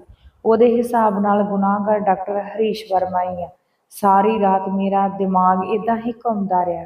ਕੁਝ ਵੀ ਸਮਝ ਨਹੀਂ ਆਉਂਦੀ ਸੀ ਕਿ ਮੈਂ ਕੀ ਕਰਾਂ। ਉੱਪਰ ਵਾਲੇ ਅੱਗੇ ਮੈਂ ਬੇਨਤੀ ਕਰਦੀ ਸੀ ਕਿ ਕੋਈ ਵੀ ਰਸਤਾ ਉਹੀ ਦਿਖਾਵੇ, ਕਿਉਂਕਿ ਮੈਂ ਨਹੀਂ ਚਾਹੁੰਦੀ ਸੀ ਕਿ ਕਿਸੇ ਵੀ ਬੇਗੁਨਾਹ ਨੂੰ ਸਜ਼ਾ ਮਿਲੇ। ਅਗਲੀ ਸਵੇਰ ਜਦੋਂ ਮੈਂ ਨਾਸ਼ਤੇ ਲਈ ਟੇਬਲ ਤੇ ਬੈਠੀ ਤਾਂ ਮੈਂ ਅਖਬਾਰ ਵਿੱਚ ਪੜ੍ਹਦੇ ਮੇਰੇ ਦਿਮਾਗ ਵਿੱਚ ਖਿਆਲ ਆਇਆ ਕਿ ਇਹ ਖਬਰ ਸਾਰਿਆਂ ਲਈ ਨਾਰਮਲ ਸੀ, ਪਰ ਮੇਰੇ ਲਈ ਨਹੀਂ, ਕਿਉਂਕਿ ਹੁਣ ਮੇਰੇ ਦਿਮਾਗ ਨੇ ਇੱਕ ਦੂਸਰੀ ਦਿਸ਼ਾ ਵਿੱਚ ਕੰਮ ਕਰਨਾ ਸ਼ੁਰੂ ਕਰ ਦਿੱਤਾ ਸੀ। ਪਰ ਕਿਉਂਕਿ ਹਜੇ ਤੱਕ ਇਹ ਸਿਰਫ ਇੱਕ ਸ਼ੱਕ ਸੀ, ਇਸ ਲਈ ਮੈਨੂੰ ਇਸ ਗੱਲ ਤੱਕ ਜਾਣਾ ਸੀ। ਇਹ ਪਤਾ ਕਰਨਾ ਸੀ ਕਿ ਵਾਕਈ ਜੋ ਮੈਂ ਸੋਚ ਰਹੀ ਹਾਂ ਉਹ ਸੱਚ ਆ ਜਾਂ ਫਿਰ ਇਹ ਸਿਰਫ ਇੱਕ ਨਾਰਮਲ ਜਿਹੀ ਗੱਲ ਆ। ਇਸ ਗੱਲ ਨੂੰ ਇਸੇ ਵਜ੍ਹਾ ਨਾਲ ਸ਼ਾਮ ਹੁੰਦੇ ਹੀ ਮੈਂ ਇੱਕ ਸੋਹਣੇ ਫੁੱਲਾਂ ਦਾ ਗੁਲਦਸਤਾ ਖਰੀਦਿਆ ਤੇ ਚਲੀ ਗਈ। ਉਸ ਵੱਲ ਪਹੁੰਚ ਕੇ ਮੈਂ ਆਪਣੇ ਸ਼ੱਕ ਨੂੰ ਝੂਠ ਵਿੱਚ ਸਾਬਤ ਕਰਨਾ ਸੀ। ਪਰ ਮੈਂ ਜਿਸ ਜਗ੍ਹਾ ਸੱਚ ਦਾ ਪਤਾ ਕਰਨ ਚੱਲੀ ਸੀ, ਮੈਨੂੰ ਨਹੀਂ ਪਤਾ ਸੀ ਕਿ ਉੱਥੇ ਮੇਰੇ ਸ਼ੱਕ ਹੋਰ ਵੀ ਜ਼ਿਆਦਾ ਮਜ਼ਬੂਤੀ ਵਿੱਚ ਮਿਲ ਜਾਣਗੇ। ਸ਼ਾਇਦ ਉੱਪਰ ਵਾਲਾ ਵੀ ਮੈਨੂੰ ਆਪਣੇ ਆਪ ਰਸਤਾ ਦਿਖਾਉਂਦਾ ਸੀ। ਉੱਥੇ ਮੈਂ ਜੋ ਵੀ ਦੇਖਿਆ, ਮੈਂ ਫੈਸਲਾ ਕਰ ਲਿਆ ਕਿ ਹੁਣ ਮੈਂ ਇਸ ਮਾਮਲੇ ਨੂੰ ਪੂਰੀ ਤਰ੍ਹਾਂ ਦੇਖ ਕੇ ਹੀ ਅਗਲੀ ਪਰਤ ਨੂੰ ਦੁਬਾਰਾ ਖੋਲੂੰਗੀ। ਪਰ ਸੱਚ ਦਾ ਪਤਾ ਲਗਾਉਣ ਦੇ ਲਈ ਮੈਨੂੰ ਕਿਸੇ ਦੇ ਸਹਾਰੇ ਦੀ ਜ਼ਰੂਰਤ ਸੀ ਜੋ ਉਸ ਮੈਡੀਕਲ ਕਾਲਜ ਨਾਲ ਜੁੜਿਆ ਹੋਵੇ। ਇਸ ਲਈ ਮੈਂ ਇੱਕ ਵਾਰ ਫਿਰ ਆਪਣੀ ਕੁੜੀ ਦੇ ਦੋਸਤ ਦੀ ਭੈਣ ਦੇ ਕੋਲ ਮਦਦ ਦੇ ਲਈ ਪਹੁੰਚੀ। ਪਹਿਲਾਂ ਤਾਂ ਉਹਨੇ ਮਨਾ ਕਰ ਦਿੱਤਾ, ਪਰ ਮੈਂ ਉਹਨੂੰ ਭਰੋਸਾ ਦਿਵਾਇਆ ਕਿ ਮੈਂ ਉਹਦੇ ਨਾਲ ਆ। ਤੇ ਉਹਦੇ ਕੈਰੀਅਰ ਤੇ ਕੋਈ ਵੀ ਗੱਲ ਨਹੀਂ ਆਊਗੀ। ਉਦੋਂ ਤਾਂ ਉਹਨੇ ਮੇਰੀ ਮਦਦ ਦੇ ਲਈ ਹਾਂ ਕਰ ਦਿੱਤੀ ਸੀ। ਫਿਰ ਮੈਂ ਉਸ ਨੂੰ ਜਿਸ ਕੰਮ ਦੇ ਲਈ ਭੇਜਿਆ ਸੀ ਉਹਦੇ ਵਿੱਚ ਉਹ ਕਾਮਯਾਬ ਹੋ ਗਈ ਸੀ। ਮੈਂ ਇੱਕ ਵਾਰ ਫਿਰ ਉਸ ਕੁੜੀ ਦੇ ਨਾਲ ਇੱਕ ਇੱਕ ਗੱਲ ਦੇ ਬਾਰੇ ਵਿੱਚ ਪੁੱਛਿਆ ਕਿ ਕਿਸ ਤਰ੍ਹਾਂ ਡਾਕਟਰ ਉਹਨੂੰ ਆਪਣੇ ਕੈਬਨ ਵਿੱਚ ਬੁਲਾਉਂਦਾ। ਜਦੋਂ ਉਹਨੇ ਮੈਨੂੰ ਸਭ ਕੁਝ ਦੱਸਿਆ ਤਾਂ ਮੈਨੂੰ ਸਾਰੀ ਗੱਲ ਸਮਝ ਆ ਗਈ ਸੀ। 3 ਦਿਨ ਬਾਅਦ ਡਾਕਟਰ ਦੇ ਕੇਸ ਦੀ ਆਖਰੀ ਸੁਣਵਾਈ ਸੀ ਤੇ ਉਹਦੇ ਵਿੱਚ ਫਾਂਸੀ ਦੀ ਸਜ਼ਾ ਮਿਲਣਾ ਪੂਰੀ ਤਰ੍ਹਾਂ ਤੈਅ ਹੋ ਗਿਆ ਸੀ। ਪਰ ਉਸ ਤੋਂ ਪਹਿਲਾਂ ਹੀ ਮੈਨੂੰ ਸਾਰੇ ਸਬੂਤ ਨੂੰ ਫਿਰ ਤੋਂ ਦੁਬਾਰਾ ਇਕੱਠੇ ਕਰਨਾ ਸੀ। ਜਿਸ ਦਿਨ ਸੁਣਵਾਈ ਸੀ ਉਸ ਦਿਨ ਮੈਨੂੰ ਬੜੀ ਬੇਚੈਨੀ ਜਿਹੀ ਹੁੰਦੀ ਸੀ, ਕਿਉਂਕਿ ਜਿਸ ਸਬੂਤ ਦਾ ਮੈਂ ਇੰਤਜ਼ਾਰ ਕਰਦੀ ਸੀ ਉਹ ਹਜੇ ਤੱਕ ਮੇਰੇ ਹੱਥ ਵਿੱਚ ਨਹੀਂ ਸੀ। ਕੁਝ ਹੀ ਘੰਟੇ ਬਾਅਦ ਅਸੀਂ ਸਾਰੇ ਕੋਰਟ ਵਿੱਚ ਪਹੁੰਚ ਗਏ। ਉੱਥੇ ਬਹੁਤ ਭੀੜ ਸੀ। ਹਰ ਕੋਈ ਇਸ ਕੇਸ ਦੇ ਫੈਸਲੇ ਨੂੰ ਸੁਣਨਾ ਚਾਹੁੰਦਾ ਸੀ, ਪਰ ਮੈਨੂੰ ਬੇਚੈਨੀ ਹੁੰਦੀ ਸੀ। ਮੈਨੂੰ ਲੱਗਦਾ ਸੀ ਕਿ ਕਿਤੇ ਜੇ ਸਹੀ ਸਮੇਂ ਤੇ ਮੇਰੇ ਹੱਥ ਕੋਈ ਠੋਸ ਸਬੂਤ ਨਾ ਆਇਆ ਤਾਂ ਅੱਜ ਇੱਕ ਬੇਗੁਨਾਹ ਨੂੰ ਸਜ਼ਾ ਹੋ ਜਾਊਗੀ। ਇੱਧਰ ਜਿੱਦਾਂ ਹੀ ਕੇਸ ਦੀ ਸੁਣਵਾਈ ਪੂਰੀ ਹੋਈ ਤੇ ਜੱਜ ਸਾਹਿਬ ਨੇ ਆਪਣਾ ਫੈਸਲਾ ਸੁਣਾਉਣ ਦੇ ਲਈ ਅਗਲੀ ਤਰੀਕ ਦੱਸ ਦਿੱਤੀ। ਮੇਰੀ ਨਜ਼ਰ ਬੇਚੈਨੀ ਨਾਲ ਕੋਰਟ ਦੇ ਦਰਵਾਜ਼ੇ ਤੇ ਰੁਕ ਗਈ ਸੀ। ਪਤਾ ਨਹੀਂ ਇੰਸਪੈਕਟਰ ਕਿੱਥੇ ਸੀ। ਮੈਂ ਉਹਦਾ ਬੜੀ ਬੇਸਬਰੀ ਨਾਲ ਇੰਤਜ਼ਾਰ ਕਰਦੀ ਸੀ, ਪਰ ਹਜੇ ਤੱਕ ਵੀ ਨਹੀਂ ਉਹ ਆਇਆ ਸੀ। ਇਸ ਲਈ ਮੈਂ ਗੁਸਤਾਖੀ ਕਰਦੇ ਹੋਏ ਜੱਜ ਨੂੰ ਫੈਸਲਾ ਸੁਣਾਉਣ ਤੋਂ ਰੋਕ ਦਿੱਤਾ, ਜਿਹਦੇ ਤੇ ਉਹ ਥੋੜਾ ਨਾਰਾਜ਼ ਹੋਇਆ। ਪਰ ਮੈਂ ਉਹਨੂੰ ਰਿਕੁਐਸਟ ਕੀਤੀ ਕਿ ਜੇ ਉਹ ਕੁਝ ਦੇਰ ਇੰਤਜ਼ਾਰ ਕਰ ਲਵੇ, ਕਿਉਂਕਿ ਜੇ ਅੱਜ ਇੱਕ ਬੇਗੁਨਾਹ ਨੂੰ ਸਜ਼ਾ ਮਿਲੀ ਤਾਂ ਉਹਨੂੰ ਸਾਰੀ ਜ਼ਿੰਦਗੀ ਅਫਸੋਸ ਰਹੂਗਾ ਤੇ ਇਹ ਕਾਨੂੰਨ ਦੇ ਉੱਪਰ ਇੱਕ ਤੌਹਮਤ ਜਿਹੀ ਲੱਗ ਜਾਊਗੀ। ਮੇਰੀ ਗੱਲ ਨੂੰ ਜੱਜ ਸਾਹਿਬ ਨੇ ਵੀ ਸਮਝਿਆ ਤੇ ਉਹਨੇ ਮੈਨੂੰ 5 ਮਿੰਟ ਦਾ ਸਮਾਂ ਦਿੱਤਾ ਤੇ 5 ਮਿੰਟ ਦੇ ਲਈ ਮੇਰੇ ਲਈ ਬੜੀ ਲੰਬੀ ਸਦੀ ਤੋਂ ਵੀ ਜ਼ਿਆਦਾ ਗੁਜ਼ਰੀ ਸੀ। ਏਦਾਂ ਲੱਗਦਾ ਸੀ ਕਿ ਇਸ ਵੇਲੇ ਮੇਰੀ ਜ਼ਿੰਦਗੀ ਤੇ ਮੌਤ ਦਾ ਸਵਾਲ ਬਣ ਗਿਆ। ਜਿੱਦਾਂ ਹੀ 5 ਮਿੰਟ ਖਤਮ ਹੋਏ ਉਦਾਂ ਹੀ ਉਧਰ ਜੱਜ ਸਾਹਿਬ ਨੇ ਆਪਣੀ ਕਲਮ ਨੂੰ ਚੁੱਕ ਲਿਆ, ਪਰ ਐਨ ਮੌਕੇ ਤੇ ਇੰਸਪੈਕਟਰ ਕੋਰਟ ਵਿੱਚ ਆ ਪਹੁੰਚਿਆ। ਉਹਨੇ ਭੱਜ ਕੇ ਫਟਾਫਟ ਮੇਰੇ ਹੱਥ ਵਿੱਚ ਉਹ ਰਿਪੋਰਟ ਦੇ ਦਿੱਤੀ। ਮੈਂ ਵੀ ਉਸ ਰਿਪੋਰਟ ਨੂੰ ਜੱਜ ਦੇ ਸਾਹਮਣੇ ਪੇਸ਼ ਕਰ ਦਿੱਤਾ। ਜਿੱਦਾਂ ਹੀ ਜੱਜ ਨੇ ਉਸ ਰਿਪੋਰਟ ਨੂੰ ਪੜ੍ਹਿਆ ਉਹਦੇ ਮੱਥੇ ਤੇ ਵਾਲ ਪੈ ਗਏ। ਉਹਦੀਆਂ ਅੱਖਾਂ ਹੈਰਾਨੀ ਨਾਲ ਦੇਖਣ ਲੱਗ ਪਈਆਂ। ਇੱਕ ਨਜ਼ਰ ਵਿੱਚ ਉਹਨੇ ਮੈਨੂੰ ਦੇਖਿਆ ਤੇ ਫਟਾਫਟ ਜੱਜ ਨੇ ਕੋਰਟ ਵਿੱਚ ਖੜੇ ਹੋਏ ਪੁਲਿਸ ਅਫਸਰ ਨੂੰ ਡਾਕਟਰ ਆਨੰਦ ਨੂੰ ਗ੍ਰਿਫਤਾਰ ਕਰਨ ਦੇ ਲਈ ਕਹਿ ਦਿੱਤਾ। ਡਾਕਟਰ ਆਨੰਦ ਨੂੰ ਕੁਝ ਵੀ ਸਮਝ ਨਹੀਂ ਆਉਂਦੀ ਸੀ ਕਿ ਉਹ ਰੌਲਾ ਪਾਉਣ ਲੱਗ ਪਿਆ। ਇਹ ਸਭ ਕੀ ਹੋ ਗਿਆ? ਮੈਨੂੰ ਕਿਸ ਕੇਸ ਵਿੱਚ ਝੂਠਾ ਫਸਾਉਣ ਦੀ ਕੋਸ਼ਿਸ਼ ਕੀਤੀ ਜਾਂਦੀ ਹੈ? ਮੈਨੂੰ ਕਿਉਂ ਗ੍ਰਿਫਤਾਰ ਕਰਦੇ ਹੋ? ਜੱਜ ਨੇ ਗੁੱਸੇ ਨਾਲ ਉਹਨੂੰ ਕਿਹਾ ਕਿ ਰੌਲਾ ਪਾਉਣ ਨਾਲ ਕੁਝ ਨਹੀਂ ਹੋਣਾ, ਕਿਉਂਕਿ ਤੇਰੇ ਖਿਲਾਫ ਸਬੂਤ ਸਾਡੇ ਹੱਥ ਲੱਗੇ ਆ। ਹਜੇ ਵੀ ਉਸ ਬੰਦੇ ਨੂੰ ਕੁਝ ਸਮਝ ਨਹੀਂ ਆਉਂਦੀ ਸੀ ਕਿ ਕੋਰਟ ਵਿੱਚ ਮੌਜੂਦ ਡਾਕਟਰ ਹਰੀਸ਼ ਵਰਮਾ ਵੀ ਇਸ ਵੇਲੇ ਹੈਰਾਨ ਸੀ। ਜਿੱਦਾਂ ਹੀ ਡਾਕਟਰ ਆਨੰਦ ਨੂੰ ਕਟਹਿਰੇ ਵਿੱਚ ਖੜਾ ਕੀਤਾ ਤਾਂ ਡਾਕਟਰ ਹਰੀਸ਼ ਵਕੀਲ ਨੇ ਉਹਨਾਂ ਦੇ ਸਾਹਮਣੇ ਸਬੂਤ ਰੱਖੇ ਤੇ ਸਾਬਤ ਹੋ ਗਿਆ ਕਿ ਉਹਨਾਂ ਕੁੜੀਆਂ ਦੇ ਨਾਲ ਜੋ ਇੰਨਾ ਘਟੀਆ ਕੰਮ ਕੀਤਾ ਗਿਆ ਉਹ ਡਾਕਟਰ ਨੇ ਨਹੀਂ ਬਲਕਿ ਡਾਕਟਰ ਆਨੰਦ ਨੇ ਕੀਤਾ ਸੀ। ਪਰ ਡਾਕਟਰ ਆਨੰਦ ਆਪਣੇ ਗੁਨਾਹ ਨੂੰ ਮੰਨਣ ਦੇ ਲਈ ਤਿਆਰ ਨਹੀਂ ਸੀ। ਤਾਂ ਹੀ ਮੈਂ ਡਾਕਟਰ ਹਰੀਸ਼ ਦੇ ਵਕੀਲ ਨੂੰ ਅਗਲਾ ਗਵਾਹ ਪੇਸ਼ ਕਰਨ ਦੇ ਲਈ ਕਹਿ ਦਿੱਤਾ। ਫਿਰ ਜਦੋਂ ਸਾਹਮਣੇ ਵਾਲੇ ਕਟਹਿਰੇ ਵਿੱਚ ਉਸ ਡਾਕਟਰ ਨੂੰ ਖੜਾ ਕੀਤਾ ਗਿਆ ਜਿਨੇ ਪਹਿਲੀ ਵਾਰੀ ਪੋਸਟਮਾਰਟਮ ਰਿਪੋਰਟ ਵਿੱਚ ਉਹਨਾਂ ਕੁੜੀਆਂ ਦੀ ਜਾਂਚ ਕੀਤੀ ਸੀ, ਜਿਹਦੇ ਵਿੱਚ DNA ਦੀ ਜਾਂਚ ਵਿੱਚ ਇਹ ਸਾਫ਼ ਲਿਖਿਆ ਹੋਇਆ ਸੀ ਕਿ ਉਹਦੇ ਨਾਲ ਇਸ ਤਰ੍ਹਾਂ ਦਾ ਕੰਮ ਕਰਨ ਵਾਲਾ ਡਾਕਟਰ ਹਰੀਸ਼ ਵਰਮਾ। ਉਹਨੂੰ ਦੇਖਦੇ ਹੀ ਡਾਕਟਰ ਆਨੰਦ ਨੂੰ ਪਸੀਨਾ ਆਉਣ ਲੱਗ ਪਿਆ ਸੀ। ਉਸ ਦਿਨ ਮੈਂ ਡਾਕਟਰ ਆਨੰਦ ਲਈ ਗੁਲਦਸਤਾ ਲੈ ਕੇ ਗਈ ਸੀ ਤਾਂ ਮੈਂ ਇਸ ਡਾਕਟਰ ਨੂੰ ਡਾਕਟਰ ਆਨੰਦ ਦੇ ਘਰ ਤੋਂ ਨਿਕਲਦੇ ਹੋਏ ਦੇਖ ਲਿਆ ਸੀ। ਡਾਕਟਰ ਆਨੰਦ ਬਹੁਤ ਹੀ ਗੁੱਸੇ ਵਿੱਚ ਸੀ। ਜੇ ਉਹਨੂੰ ਦੇਖ ਕੇ ਮੈਨੂੰ ਸ਼ੱਕ ਹੋਣ ਲੱਗਾ, ਭਲਾ ਇਸ ਡਾਕਟਰ ਦਾ ਡਾਕਟਰ ਆਨੰਦ ਦੇ ਘਰ ਵਿੱਚ ਆਉਣਾ ਕਿਉਂ ਜ਼ਰੂਰੀ ਹੈ? ਇਸ ਲਈ ਮੈਂ ਆਪਣੀ ਧੀ ਦੇ ਦੋਸਤ ਦੀ ਭੈਣ ਦੀ ਮਦਦ ਤੇ ਉਹਨੇ ਮੈਨੂੰ ਆਪਣੇ ਲਈ ਡਾਕਟਰ ਆਨੰਦ ਦਾ ਇੱਕ ਵਾਲ ਖਿਲਰਿਆ ਹੋਇਆ ਲਿਆ ਕੇ ਦਿੱਤਾ, ਜਿਹਨੂੰ ਮੈਂ ਦੂਸਰੇ ਡਾਕਟਰ ਦੇ ਕੋਲ DNA ਦੀ ਜਾਂਚ ਕਰਨ ਦੇ ਲਈ ਭੇਜਿਆ। ਅੱਜ ਉਸੇ ਦੀ ਵਜ੍ਹਾ ਨਾਲ ਜੋ ਸੱਚੀ ਰਿਪੋਰਟ ਸਾਹਮਣੇ ਆ ਗਈ ਸੀ, ਉਸ ਡਾਕਟਰ ਨੇ ਸਾਰਾ ਸੱਚ ਸਾਹਮਣੇ ਲਿਆ ਕੇ ਰੱਖ ਦਿੱਤਾ ਸੀ, ਜਿਹਨੇ ਦੱਸਿਆ ਸੀ ਕਿ ਜੋ ਵੀ ਵੱਡੇ ਕੇਸ ਹੁੰਦੇ ਆ ਉਹਨਾਂ ਦੀ ਜਾਂਚ ਦੀ ਰਿਪੋਰਟ ਤਿਆਰ ਕਰਨਾ ਤੇ ਪੋਸਟਮਾਰਟਮ ਕਰਨ ਦਾ ਕੰਮ ਮੈਨੂੰ ਹੀ ਦਿੱਤਾ ਜਾਂਦਾ। ਇਹ ਸਭ ਡਾਕਟਰ ਆਨੰਦ ਨੂੰ ਪਤਾ ਸੀ। ਉਹਨੇ ਮੈਨੂੰ ਬਹੁਤ ਸਾਰੇ ਪੈਸੇ ਦਿੱਤੇ ਸੀ ਤੇ ਕਿਹਾ ਸੀ ਕਿ ਮੈਨੂੰ ਇਸ DNA ਰਿਪੋਰਟ ਵਿੱਚ ਇਹ ਲਿਖਣਾ ਕਿ ਕੁੜੀਆਂ ਦੇ ਬੱਚਿਆਂ ਦਾ DNA ਡਾਕਟਰ ਹਰੀਸ਼ ਵਰਮਾ ਦੇ ਨਾਲ ਮੈਚ ਕਰਦਾ। ਮੈਂ ਪੈਸਿਆਂ ਦੇ ਲਾਲਚ ਵਿੱਚ ਆ ਕੇ ਉਦਾਂ ਹੀ ਕੀਤਾ ਸੀ ਜਿੱਦਾਂ ਕਿ ਡਾਕਟਰ ਆਨੰਦ ਨੇ ਕਿਹਾ ਸੀ। ਸਾਰਾ ਸੱਚ ਸੁਣਦੇ ਹੀ ਮੇਰੇ ਹੋਸ਼ ਉੱਡ ਗਏ ਸੀ। ਹੁਣ ਸਾਰਿਆਂ ਦੀਆਂ ਨਜ਼ਰਾਂ ਵਿੱਚ ਡਾਕਟਰ ਆਨੰਦ ਸੀ। ਪਹਿਲਾਂ ਤਾਂ ਉਹ ਘਬਰਾਉਣ ਜਿਹਾ ਲੱਗ ਪਿਆ। ਫਿਰ ਮੈਂ ਜਿੱਦਾਂ ਹੀ ਉਹਦੇ ਸਾਹਮਣੇ ਉਹ ਅਖਬਾਰ ਪੇਸ਼ ਕੀਤੀ ਜਿਹਦੇ ਤੇ ਵੱਡੀਆਂ ਵੱਡੀਆਂ ਹੈਡਲਾਈਨਸ ਵਿੱਚ ਲਿਖਿਆ ਹੋਇਆ ਸੀ ਕਿ ਪਦਮ ਭੂਸ਼ਣ ਦੇ ਲਈ ਅਲੱਗ ਨਾਮ ਡਾਕਟਰ ਆਨੰਦ ਦਾ ਰਿਕਮੈਂਡ ਹੋ ਗਿਆ। ਡਾਕਟਰ ਆਨੰਦ ਨੂੰ ਸਮਝ ਆ ਗਿਆ ਕਿ ਮੈਨੂੰ ਉਹਦੀ ਪੂਰੀ ਸਾਜ਼ਿਸ਼ ਦਾ ਪਤਾ ਲੱਗ ਗਈ ਸੀ। ਮੈਂ ਡਾਕਟਰ ਆਨੰਦ ਨੂੰ ਕਿਹਾ ਕਿ ਹੁਣ ਤੁਸੀਂ ਸੱਚ ਦੱਸਦੇ ਹੋ ਜਾਂ ਨਹੀਂ। ਡਾਕਟਰ ਆਨੰਦ ਪੂਰੀ ਤਰ੍ਹਾਂ ਡਰ ਗਿਆ ਸੀ ਕਿਉਂਕਿ ਉਹਦੇ ਚਿਹਰੇ ਤੇ ਘਬਰਾਹਟ ਸੀ। ਇਸ ਲਈ ਉਹਨੇ ਹੁਣ ਤੱਕ ਜੋ ਵੀ ਚੰਗਿਆਈ ਦਾ ਕੰਮ ਕੀਤਾ ਸੀ ਉਹਨੂੰ ਕੱਢ ਕੇ ਉਹਨੇ ਸੁੱਟ ਦਿੱਤਾ ਸੀ ਤੇ ਆਪਣੇ ਅਸਲੀ ਵਾਲੇ ਰੂਪ ਵਿੱਚ ਆ ਗਿਆ ਸੀ। ਉਹ ਚੀਕ ਚੀਕ ਕੇ ਕਹਿੰਦਾ ਸੀ ਕਿ ਹਾਂ, ਮੈਂ ਇਹ ਸਭ ਕੁਝ ਕੀਤਾ ਡਾਕਟਰ, ਕਿਉਂਕਿ ਮੈਂ ਪਿਛਲੇ 5 ਸਾਲਾਂ ਤੋਂ ਇਸ ਮੈਡੀਕਲ ਕਾਲਜ ਦੀ ਜੀ ਤੋੜ ਕੇ ਮਿਹਨਤ ਕਰਦਾ ਤੇ ਮੈਂ ਦਿਨ ਰਾਤ ਇੱਕ ਇੱਕ ਕਰ ਦਿੱਤਾ ਸੀ ਤਾਂ ਕਿ ਮੇਰਾ ਨਾਮ ਉਚਾਈਆਂ ਤੱਕ ਜਾਵੇ। ਪਰ ਇਹ ਡਾਕਟਰ ਹਰੀਸ਼ ਮੈਂ ਕੋਈ ਵੀ ਕੰਮ ਕਰਦਾ, ਮੈਂ ਇਸ ਦੀ ਵਜ੍ਹਾ ਨਾਲ ਕੋਈ ਵੀ ਕੰਮ ਨਹੀਂ ਮੇਰਾ ਹੁੰਦਾ ਸੀ। ਹਰ ਥਾਂ ਸਿਰਫ ਇਹਨੂੰ ਹੀ ਸਨਮਾਨ ਮਿਲਦਾ ਸੀ ਤੇ ਮੈਂ ਸਿਰਫ ਇਹਦਾ ਅਸਿਸਟੈਂਟ ਬਣ ਕੇ ਹੀ ਰਹਿ ਗਿਆ। ਮੈਨੂੰ ਇਹ ਸਭ ਕੁਝ ਬਰਦਾਸ਼ਤ ਨਹੀਂ ਹੋ ਰਿਹਾ ਸੀ ਤੇ ਇਹ ਸਭ ਕੁਝ ਮੈਨੂੰ ਪਤਾ ਲੱਗ ਗਿਆ ਸੀ ਕਿ ਇਹ ਇਨਾਮ ਮਿਲਣ ਦੀ ਗੱਲ ਆਈ ਤਾਂ ਜਿੱਦਾਂ ਹੀ ਕਾਲਜ ਦੇ ਸਾਰੇ ਲੋਕਾਂ ਨੇ ਇਸ ਗੱਲ ਦਾ ਇਨਾਮ ਸਰਕਾਰ ਦੇ ਕੋਲ ਭੇਜਿਆ ਤਾਂ ਉਹਨਾਂ ਨੂੰ ਮੇਰਾ ਖਿਆਲ ਤੱਕ ਨਹੀਂ ਆਇਆ। ਇਸ ਤੋਂ ਮੈਂ ਬਹੁਤ ਬੁਰੀ ਤਰ੍ਹਾਂ ਖਿਝ ਗਿਆ ਸੀ। ਮੈਂ ਸੋਚ ਲਿਆ ਸੀ ਕਿ ਮੈਂ ਕੁਝ ਵੀ ਕਰਕੇ ਡਾਕਟਰ ਹਰੀਸ਼ ਵਰਮਾ ਨੂੰ ਆਪਣੇ ਰਸਤੇ 'ਚੋਂ ਹਟਾਉਣਾ ਚਾਹੁੰਦਾ ਸੀ ਕਿਉਂਕਿ ਜੋ ਇੱਕ ਵਾਰ ਵੀ ਮੇਰੇ ਸਾਹਮਣੇ ਉਹ ਟੁੱਟ ਗਿਆ ਤਾਂ ਸਾਰੀਆਂ ਦੀਆਂ ਨਜ਼ਰਾਂ ਵਿੱਚ ਸਿਰਫ ਮੈਂ ਹੀ ਦਿਖਾਈ ਦੇਵਾਂਗਾ। ਪਰ ਮੈਂ ਇੱਕ ਇੱਦਾਂ ਦਾ ਰਸਤਾ ਅਪਣਾਇਆ ਜਿਹਦੇ ਤੋਂ ਇਹ ਮੇਰੇ ਰਸਤੇ ਤੋਂ ਹਟ ਹੀ ਜਾਵੇ। ਉਹਨੇ ਜਿੰਨਾ ਵੀ ਹੁਣ ਤੱਕ ਨਾਮ ਕਮਾਇਆ ਸਾਰਾ ਮਿੱਟੀ ਵਿੱਚ ਮਿਲ ਜਾਵੇ। ਮੈਂ ਚਾਹੁੰਦਾ ਕਿ ਲੋਕ ਇਹਦੇ ਤੋਂ ਥੁੱਕਣ ਤੇ ਇਹਨੂੰ ਗਾਲਾਂ ਕੱਢਣ, ਇਹਦੀ ਬਦਨਾਮੀ ਹੋਵੇ, ਇਹ ਸ਼ਰਮ ਨਾਲ ਡੁੱਬ ਕੇ ਮਰਨ ਦੇ ਬਾਰੇ ਸੋਚੇ। ਇਸ ਲਈ ਮੈਂ ਫਿਰ ਇਹਦੇ ਖਿਲਾਫ ਇਹ ਚਾਲ ਚੱਲੀ ਤੇ ਲਾਸਟ ਈਅਰ ਵਿੱਚ ਜੋ ਵੀ ਬੱਚੇ ਪੜ੍ਹਦੇ ਸੀ ਮੈਂ ਉਹਨਾਂ ਦੇ ਕੰਨ ਭਰਨੇ ਸ਼ੁਰੂ ਕਰ ਦਿੱਤੇ ਕਿ ਡਾਕਟਰ ਉਹਨਾਂ ਦੇ ਨੰਬਰਾਂ ਨੂੰ ਕੱਟ ਰਿਹਾ ਕਿਉਂਕਿ ਡਾਕਟਰ ਹਰੀਸ਼ ਵਰਮਾ ਦੇ ਕੋਲ ਇੰਨਾ ਸਮਾਂ ਨਹੀਂ ਹੁੰਦਾ ਸੀ ਕਿ ਹਰ ਬੱਚੇ ਦੀ ਪਰਸਨੈਲਿਟੀ ਨਾਲ ਗੱਲ ਕਰ ਸਕੇ।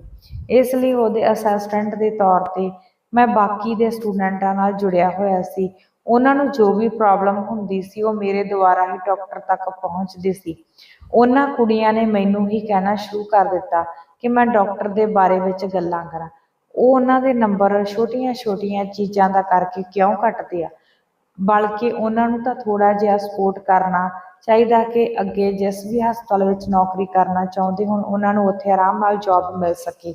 ਮੈਂ ਇਸ ਗੱਲ ਦਾ ਫਾਇਦਾ ਚੁੱਕਿਆ ਤੇ ਇੱਕ ਇੱਕ ਕੁੜੀ ਨੂੰ ਅਲੱਗ-ਅਲੱਗ ਨਾਲ ਇੱਦਾਂ ਗੱਲਾਂ ਕਰਨ ਦੇ ਲਈ ਮਨਾ ਲਿਆ। ਜੇ ਉਹ ਡਾਕਟਰ ਦੀ ਸ਼ਰਤ ਤੇ ਮੰਨਣਗੀਆਂ ਤਾਂ ਉਹਦੇ ਨਾਲ ਮੈਂ ਸਭ ਕੁਝ ਕਰੂੰਗਾ। ਡਾਕਟਰ ਹਰੀਸ਼ ਉਹਨਾਂ ਨੂੰ ਇੰਨੇ ਚੰਗੇ ਨੰਬਰ ਦੇਣਗੇ ਕਿ ਉਹਨਾਂ ਦਾ ਕੈਰੀਅਰ ਵੀ ਵਧੀਆ ਹੋ ਜਾਊਗਾ। ਉਹ ਵਿਚਾਰੀਆਂ ਕੁੜੀਆਂ ਬਹੁਤ ਡਰੀਆਂ ਹੋਈਆਂ ਸੀ। ਉਹ ਇਸ ਬਾਰੇ ਕਿਸੇ ਨਾਲ ਗੱਲ ਵੀ ਨਹੀਂ ਕਰ ਸਕਦੀਆਂ ਸੀ। ਇਸ ਲਈ ਉਹਨਾਂ ਦੀ ਹਿੰਮਤ ਨੂੰ ਤੋੜਨ ਵਿੱਚ ਮੈਨੂੰ ਬਹੁਤ ਜ਼ਿਆਦਾ ਟਾਈਮ ਲੱਗ ਗਿਆ। ਉਹ ਮੇਰੀ ਸ਼ਰਤ ਨੂੰ ਮੰਨ ਗਈਆਂ ਸੀ। ਮੈਂ ਉਹਨਾਂ ਨੂੰ ਦੱਸਿਆ ਕਿ ਮੈਂ ਉਹਨਾਂ ਨੂੰ ਕਿਸੇ ਗੱਲ ਨਾਲ ਚੁੱਪਚਾਪ ਕਿਸੇ ਵੀ ਵੇਲੇ ਕੈਬਨ ਵਿੱਚ ਆ ਜਾਣਾ ਤੇ ਕੈਬਨ ਵਿੱਚ ਆਪਣੀ ਇੰਟਰੋਡਕਸ਼ਨ ਦਿੱਤੀ ਜਾਵੇ ਤੇ ਚੁੱਪਚਾਪ ਉੱਦਾਂ ਹੀ ਕਰਨਾ। ਕੁੜੀਆਂ ਨੇ ਉੱਦਾਂ ਹੀ ਕੀਤਾ। ਉਹ ਡਾਕਟਰ ਹਰੀਸ਼ ਦੇ ਕੈਬਨ ਵਿੱਚ ਜਾਂਦੀਆਂ ਸੀ। ਮੈਂ ਡਾਕਟਰ ਦੀ ਹੈਂਡਰਾਈਟਿੰਗ ਦੀ ਨਕਲ ਕਰਕੇ ਇੱਕ ਪੇਪਰ ਤੇ ਲਿਖ ਦਿੰਦਾ ਸੀ ਕਿ ਉਹ ਆਪਣੀਆਂ ਅੱਖਾਂ ਤੇ ਕਾਲੀ ਪੱਟੀ ਬੰਨ੍ਹ ਕੇ ਸਾਹਮਣੇ ਕੁਰਸੀ ਤੇ ਬੈਠ ਜਾਣ। ਮੈਂ ਕੁੜੀਆਂ ਨੂੰ ਹਮੇਸ਼ਾ ਤੋਂ ਹੀ ਡਾਕਟਰ ਹਰੀਸ਼ ਦੇ ਕੈਬਨ ਵਿੱਚ ਭੇਜਦਾ ਸੀ ਜਦੋਂ ਕਿਤੇ ਉਹ ਬਾਹਰ ਹੁੰਦਾ ਸੀ ਤੇ ਫਿਰ ਉਸ ਤੋਂ ਬਾਅਦ ਮੈਂ ਇੱਕ ਕੈਮੀਕਲ ਉਹਨਾਂ ਕੁੜੀਆਂ ਨੂੰ ਸੁੰਘਾ ਦਿੰਦਾ ਸੀ ਤੇ ਉਸ ਤੋਂ ਬਾਅਦ ਮੈਂ ਉਹੀ ਕੰਮ ਕਰਦਾ ਸੀ। ਇਸ ਮਕਸਦ ਦੇ ਲਈ ਮੈਂ ਉਹਨਾਂ ਨੂੰ ਉੱਥੇ ਬੁਲਾਉਂਦਾ ਸੀ। ਫਿਰ ਜਦੋਂ ਕੁੜੀਆਂ ਨੂੰ ਹੋਸ਼ ਆਉਂਦੀ ਸੀ ਤਾਂ ਉਹ ਜੋ ਆਪਣਾ ਹਾਲ ਦੇਖਦੀਆਂ ਸੀ ਉਹਨਾਂ ਨੂੰ ਵੀ ਇਹੀ ਲੱਗਦਾ ਸੀ ਕਿ ਉਹਨਾਂ ਨਾਲ ਇਹ ਜੋ ਕੁਝ ਵੀ ਹੋਇਆ ਉਹਦਾ ਜ਼ਿੰਮੇਦਾਰ ਡਾਕਟਰ ਹਰੀਸ਼ ਵਰਮਾ। ਮੈਂ ਇਸ ਤਰ੍ਹਾਂ ਹਰ ਇੱਕ ਕੁੜੀ ਦੇ ਦਿਮਾਗ ਵਿੱਚ ਡਾਕਟਰ ਹਰੀਸ਼ ਬਾਰੇ ਜ਼ਹਿਰ ਘੋਲਣਾ ਸ਼ੁਰੂ ਕਰ ਦਿੱਤਾ ਸੀ ਤੇ ਫਿਰ ਹੌਲੀ ਹੌਲੀ ਉਹ ਆਪਣੇ ਆਪ ਹੀ ਰਸਤੇ 'ਚੋਂ ਅੱਗੇ ਵਧਣੋਂ ਹਟ ਗਿਆ ਸੀ। ਜਿੱਥੇ ਮੈਂ ਪਹੁੰਚਣਾ ਚਾਹੁੰਦਾ ਸੀ ਉੱਥੇ ਮੈਂ ਹੀ ਜਾ ਸਕਦਾ ਸੀ। ਇਹ ਕੁੜੀਆਂ ਇਕੱਠੀਆਂ ਮਿਲ ਕੇ ਡਾਕਟਰ ਤੇ ਇਲਜ਼ਾਮ ਲਗਾਉਣ ਦੇ ਲਈ ਉਹਨਾਂ ਦੀ ਇੱਜ਼ਤ ਨੂੰ ਖਰਾਬ ਕੀਤਾ ਜਾਂ ਫਿਰ ਇੱਦਾਂ ਦਾ ਕੁਝ ਹੋਵੇ ਜਿਹਦੇ ਤੋਂ ਡਾਕਟਰ ਹਰੀਸ਼ ਦਾ ਨਾਮ ਮਿੱਟੀ ਵਿੱਚ ਮਿਲ ਜਾਵੇ। ਪਰ ਮੈਨੂੰ ਇੱਦਾਂ ਹੁੰਦਾ ਹੋਇਆ ਕੁਝ ਵੀ ਦਿਖਾਈ ਨਹੀਂ ਦਿੰਦਾ ਸੀ। ਕੁਝ ਦਿਨਾਂ ਦੇ ਇੰਤਜ਼ਾਰ ਤੋਂ ਬਾਅਦ ਕੁੜੀਆਂ ਪ੍ਰੈਗਨੈਂਟ ਹੋ ਗਈਆਂ। ਮੈਂ ਅੱਜ ਤੱਕ ਉਹਨਾਂ ਕੁੜੀਆਂ ਨਾਲ ਇੰਨੇ ਚੰਗੇ ਤਰੀਕੇ ਨਾਲ ਗੱਲ ਨਹੀਂ ਕੀਤੀ ਸੀ। ਉਹ ਬਹੁਤ ਕੰਫਰਟੇਬਲ ਹੋ ਕੇ ਮੈਨੂੰ ਆਪਣੀ ਸਾਰੀ ਗੱਲ ਪਰੇਸ਼ਾਨੀ ਸ਼ੇਅਰ ਕਰ ਲੈਂਦੀਆਂ ਸੀ, ਕਿਉਂਕਿ ਮੈਂ ਉਹਨਾਂ ਕੁੜੀਆਂ ਨੂੰ ਇਹੀ ਦਿਖਾਇਆ ਸੀ ਕਿ ਮੈਂ ਉਹਨਾਂ ਦੀ ਤਰ੍ਹਾਂ ਡਾਕਟਰ ਹਰੀਸ਼ ਵਰਮਾ ਦਾ ਸਿਰਫ ਇੱਕ ਹੀ ਪਿਆ ਦਾ, ਉਹ ਵੀ ਆਪਣੀ ਨੌਕਰੀ ਦੇ ਲਈ ਇੰਨਾ ਮਜਬੂਰ ਹਾਂ ਕਿ ਡਾਕਟਰ ਹਰੀਸ਼ ਦੀ ਹਰ ਸ਼ਰਤ ਮੈਨੂੰ ਮੰਨਣੀ ਪੈਂਦੀ ਹੈ। ਮੈਂ ਉਹਨਾਂ ਕੁੜੀਆਂ ਦੀ ਨਜ਼ਰ ਵਿੱਚ ਵਿਚਾਰਾ ਜਿਹਾ ਬਣ ਗਿਆ ਸੀ। ਇਸ ਲਈ ਜਦੋਂ ਇਸ ਵੱਡੀ ਮੁਸੀਬਤ ਵਿੱਚ ਉਹ ਫਸੀਆਂ ਤਾਂ ਉਹਨਾਂ ਨੇ ਮੇਰੇ ਕੋਲ ਇਸ ਬਾਰੇ ਗੱਲ ਆ ਕੇ ਕੀਤੀ। ਮੈਂ ਆਪਣੀ ਅਗਲੀ ਚਾਲ ਚੱਲੀ ਤੇ ਉਹਨਾਂ ਦਾ ਬਚਿਆ ਹੋਇਆ ਮਨੋਬਲ ਵੀ ਪੂਰੀ ਤਰ੍ਹਾਂ ਤੋੜ ਦਿੱਤਾ। ਉਹਨਾਂ ਨੂੰ ਉਸ ਰਸਤੇ ਵੱਲ ਸੁੱਟ ਦਿੱਤਾ ਸੀ ਜਿੱਥੇ ਸਿਵਾਏ ਮੌਤ ਦੇ ਕੁਝ ਨਹੀਂ ਸੀ। ਸਭ ਕੁਝ ਠੀਕ ਉਦਾਂ ਹੀ ਸੀ ਜਿੱਦਾਂ ਮੈਂ ਚਾਹੁੰਦਾ ਸੀ, ਭਾਵੇਂ ਹੀ ਉਹ ਕੁੜੀਆਂ ਇਸ ਮੁਸੀਬਤ ਤੋਂ ਛੁਟਕਾਰਾ ਪਾ ਕੇ ਮੌਤ ਦੇ ਗਲੇ ਲੱਗ ਗਈਆਂ ਸੀ। ਪਰ ਉਹ ਡਾਕਟਰ ਹਰੀਸ਼ ਨੂੰ ਵੀ ਉਹਨਾਂ ਦੇ ਕੀਤੇ ਹੋਏ ਸਜ਼ਾ ਮੈਂ ਉਹਨਾਂ ਨੂੰ ਦਿਵਾਉਣੀ ਚਾਹੁੰਦਾ ਸੀ। ਇਸ ਲਈ ਮੈਂ ਉਹਨਾਂ ਦੇ ਦਿਮਾਗ ਵਿੱਚ ਇਹ ਆਈਡੀਆ ਪਾਇਆ ਕਿ ਜੇ ਉਹ ਸਭ ਕੁਝ ਮਿਲ ਕੇ ਇਕੱਠੀਆਂ ਹੋ ਕੇ ਪੁਲਿਸ ਦਾ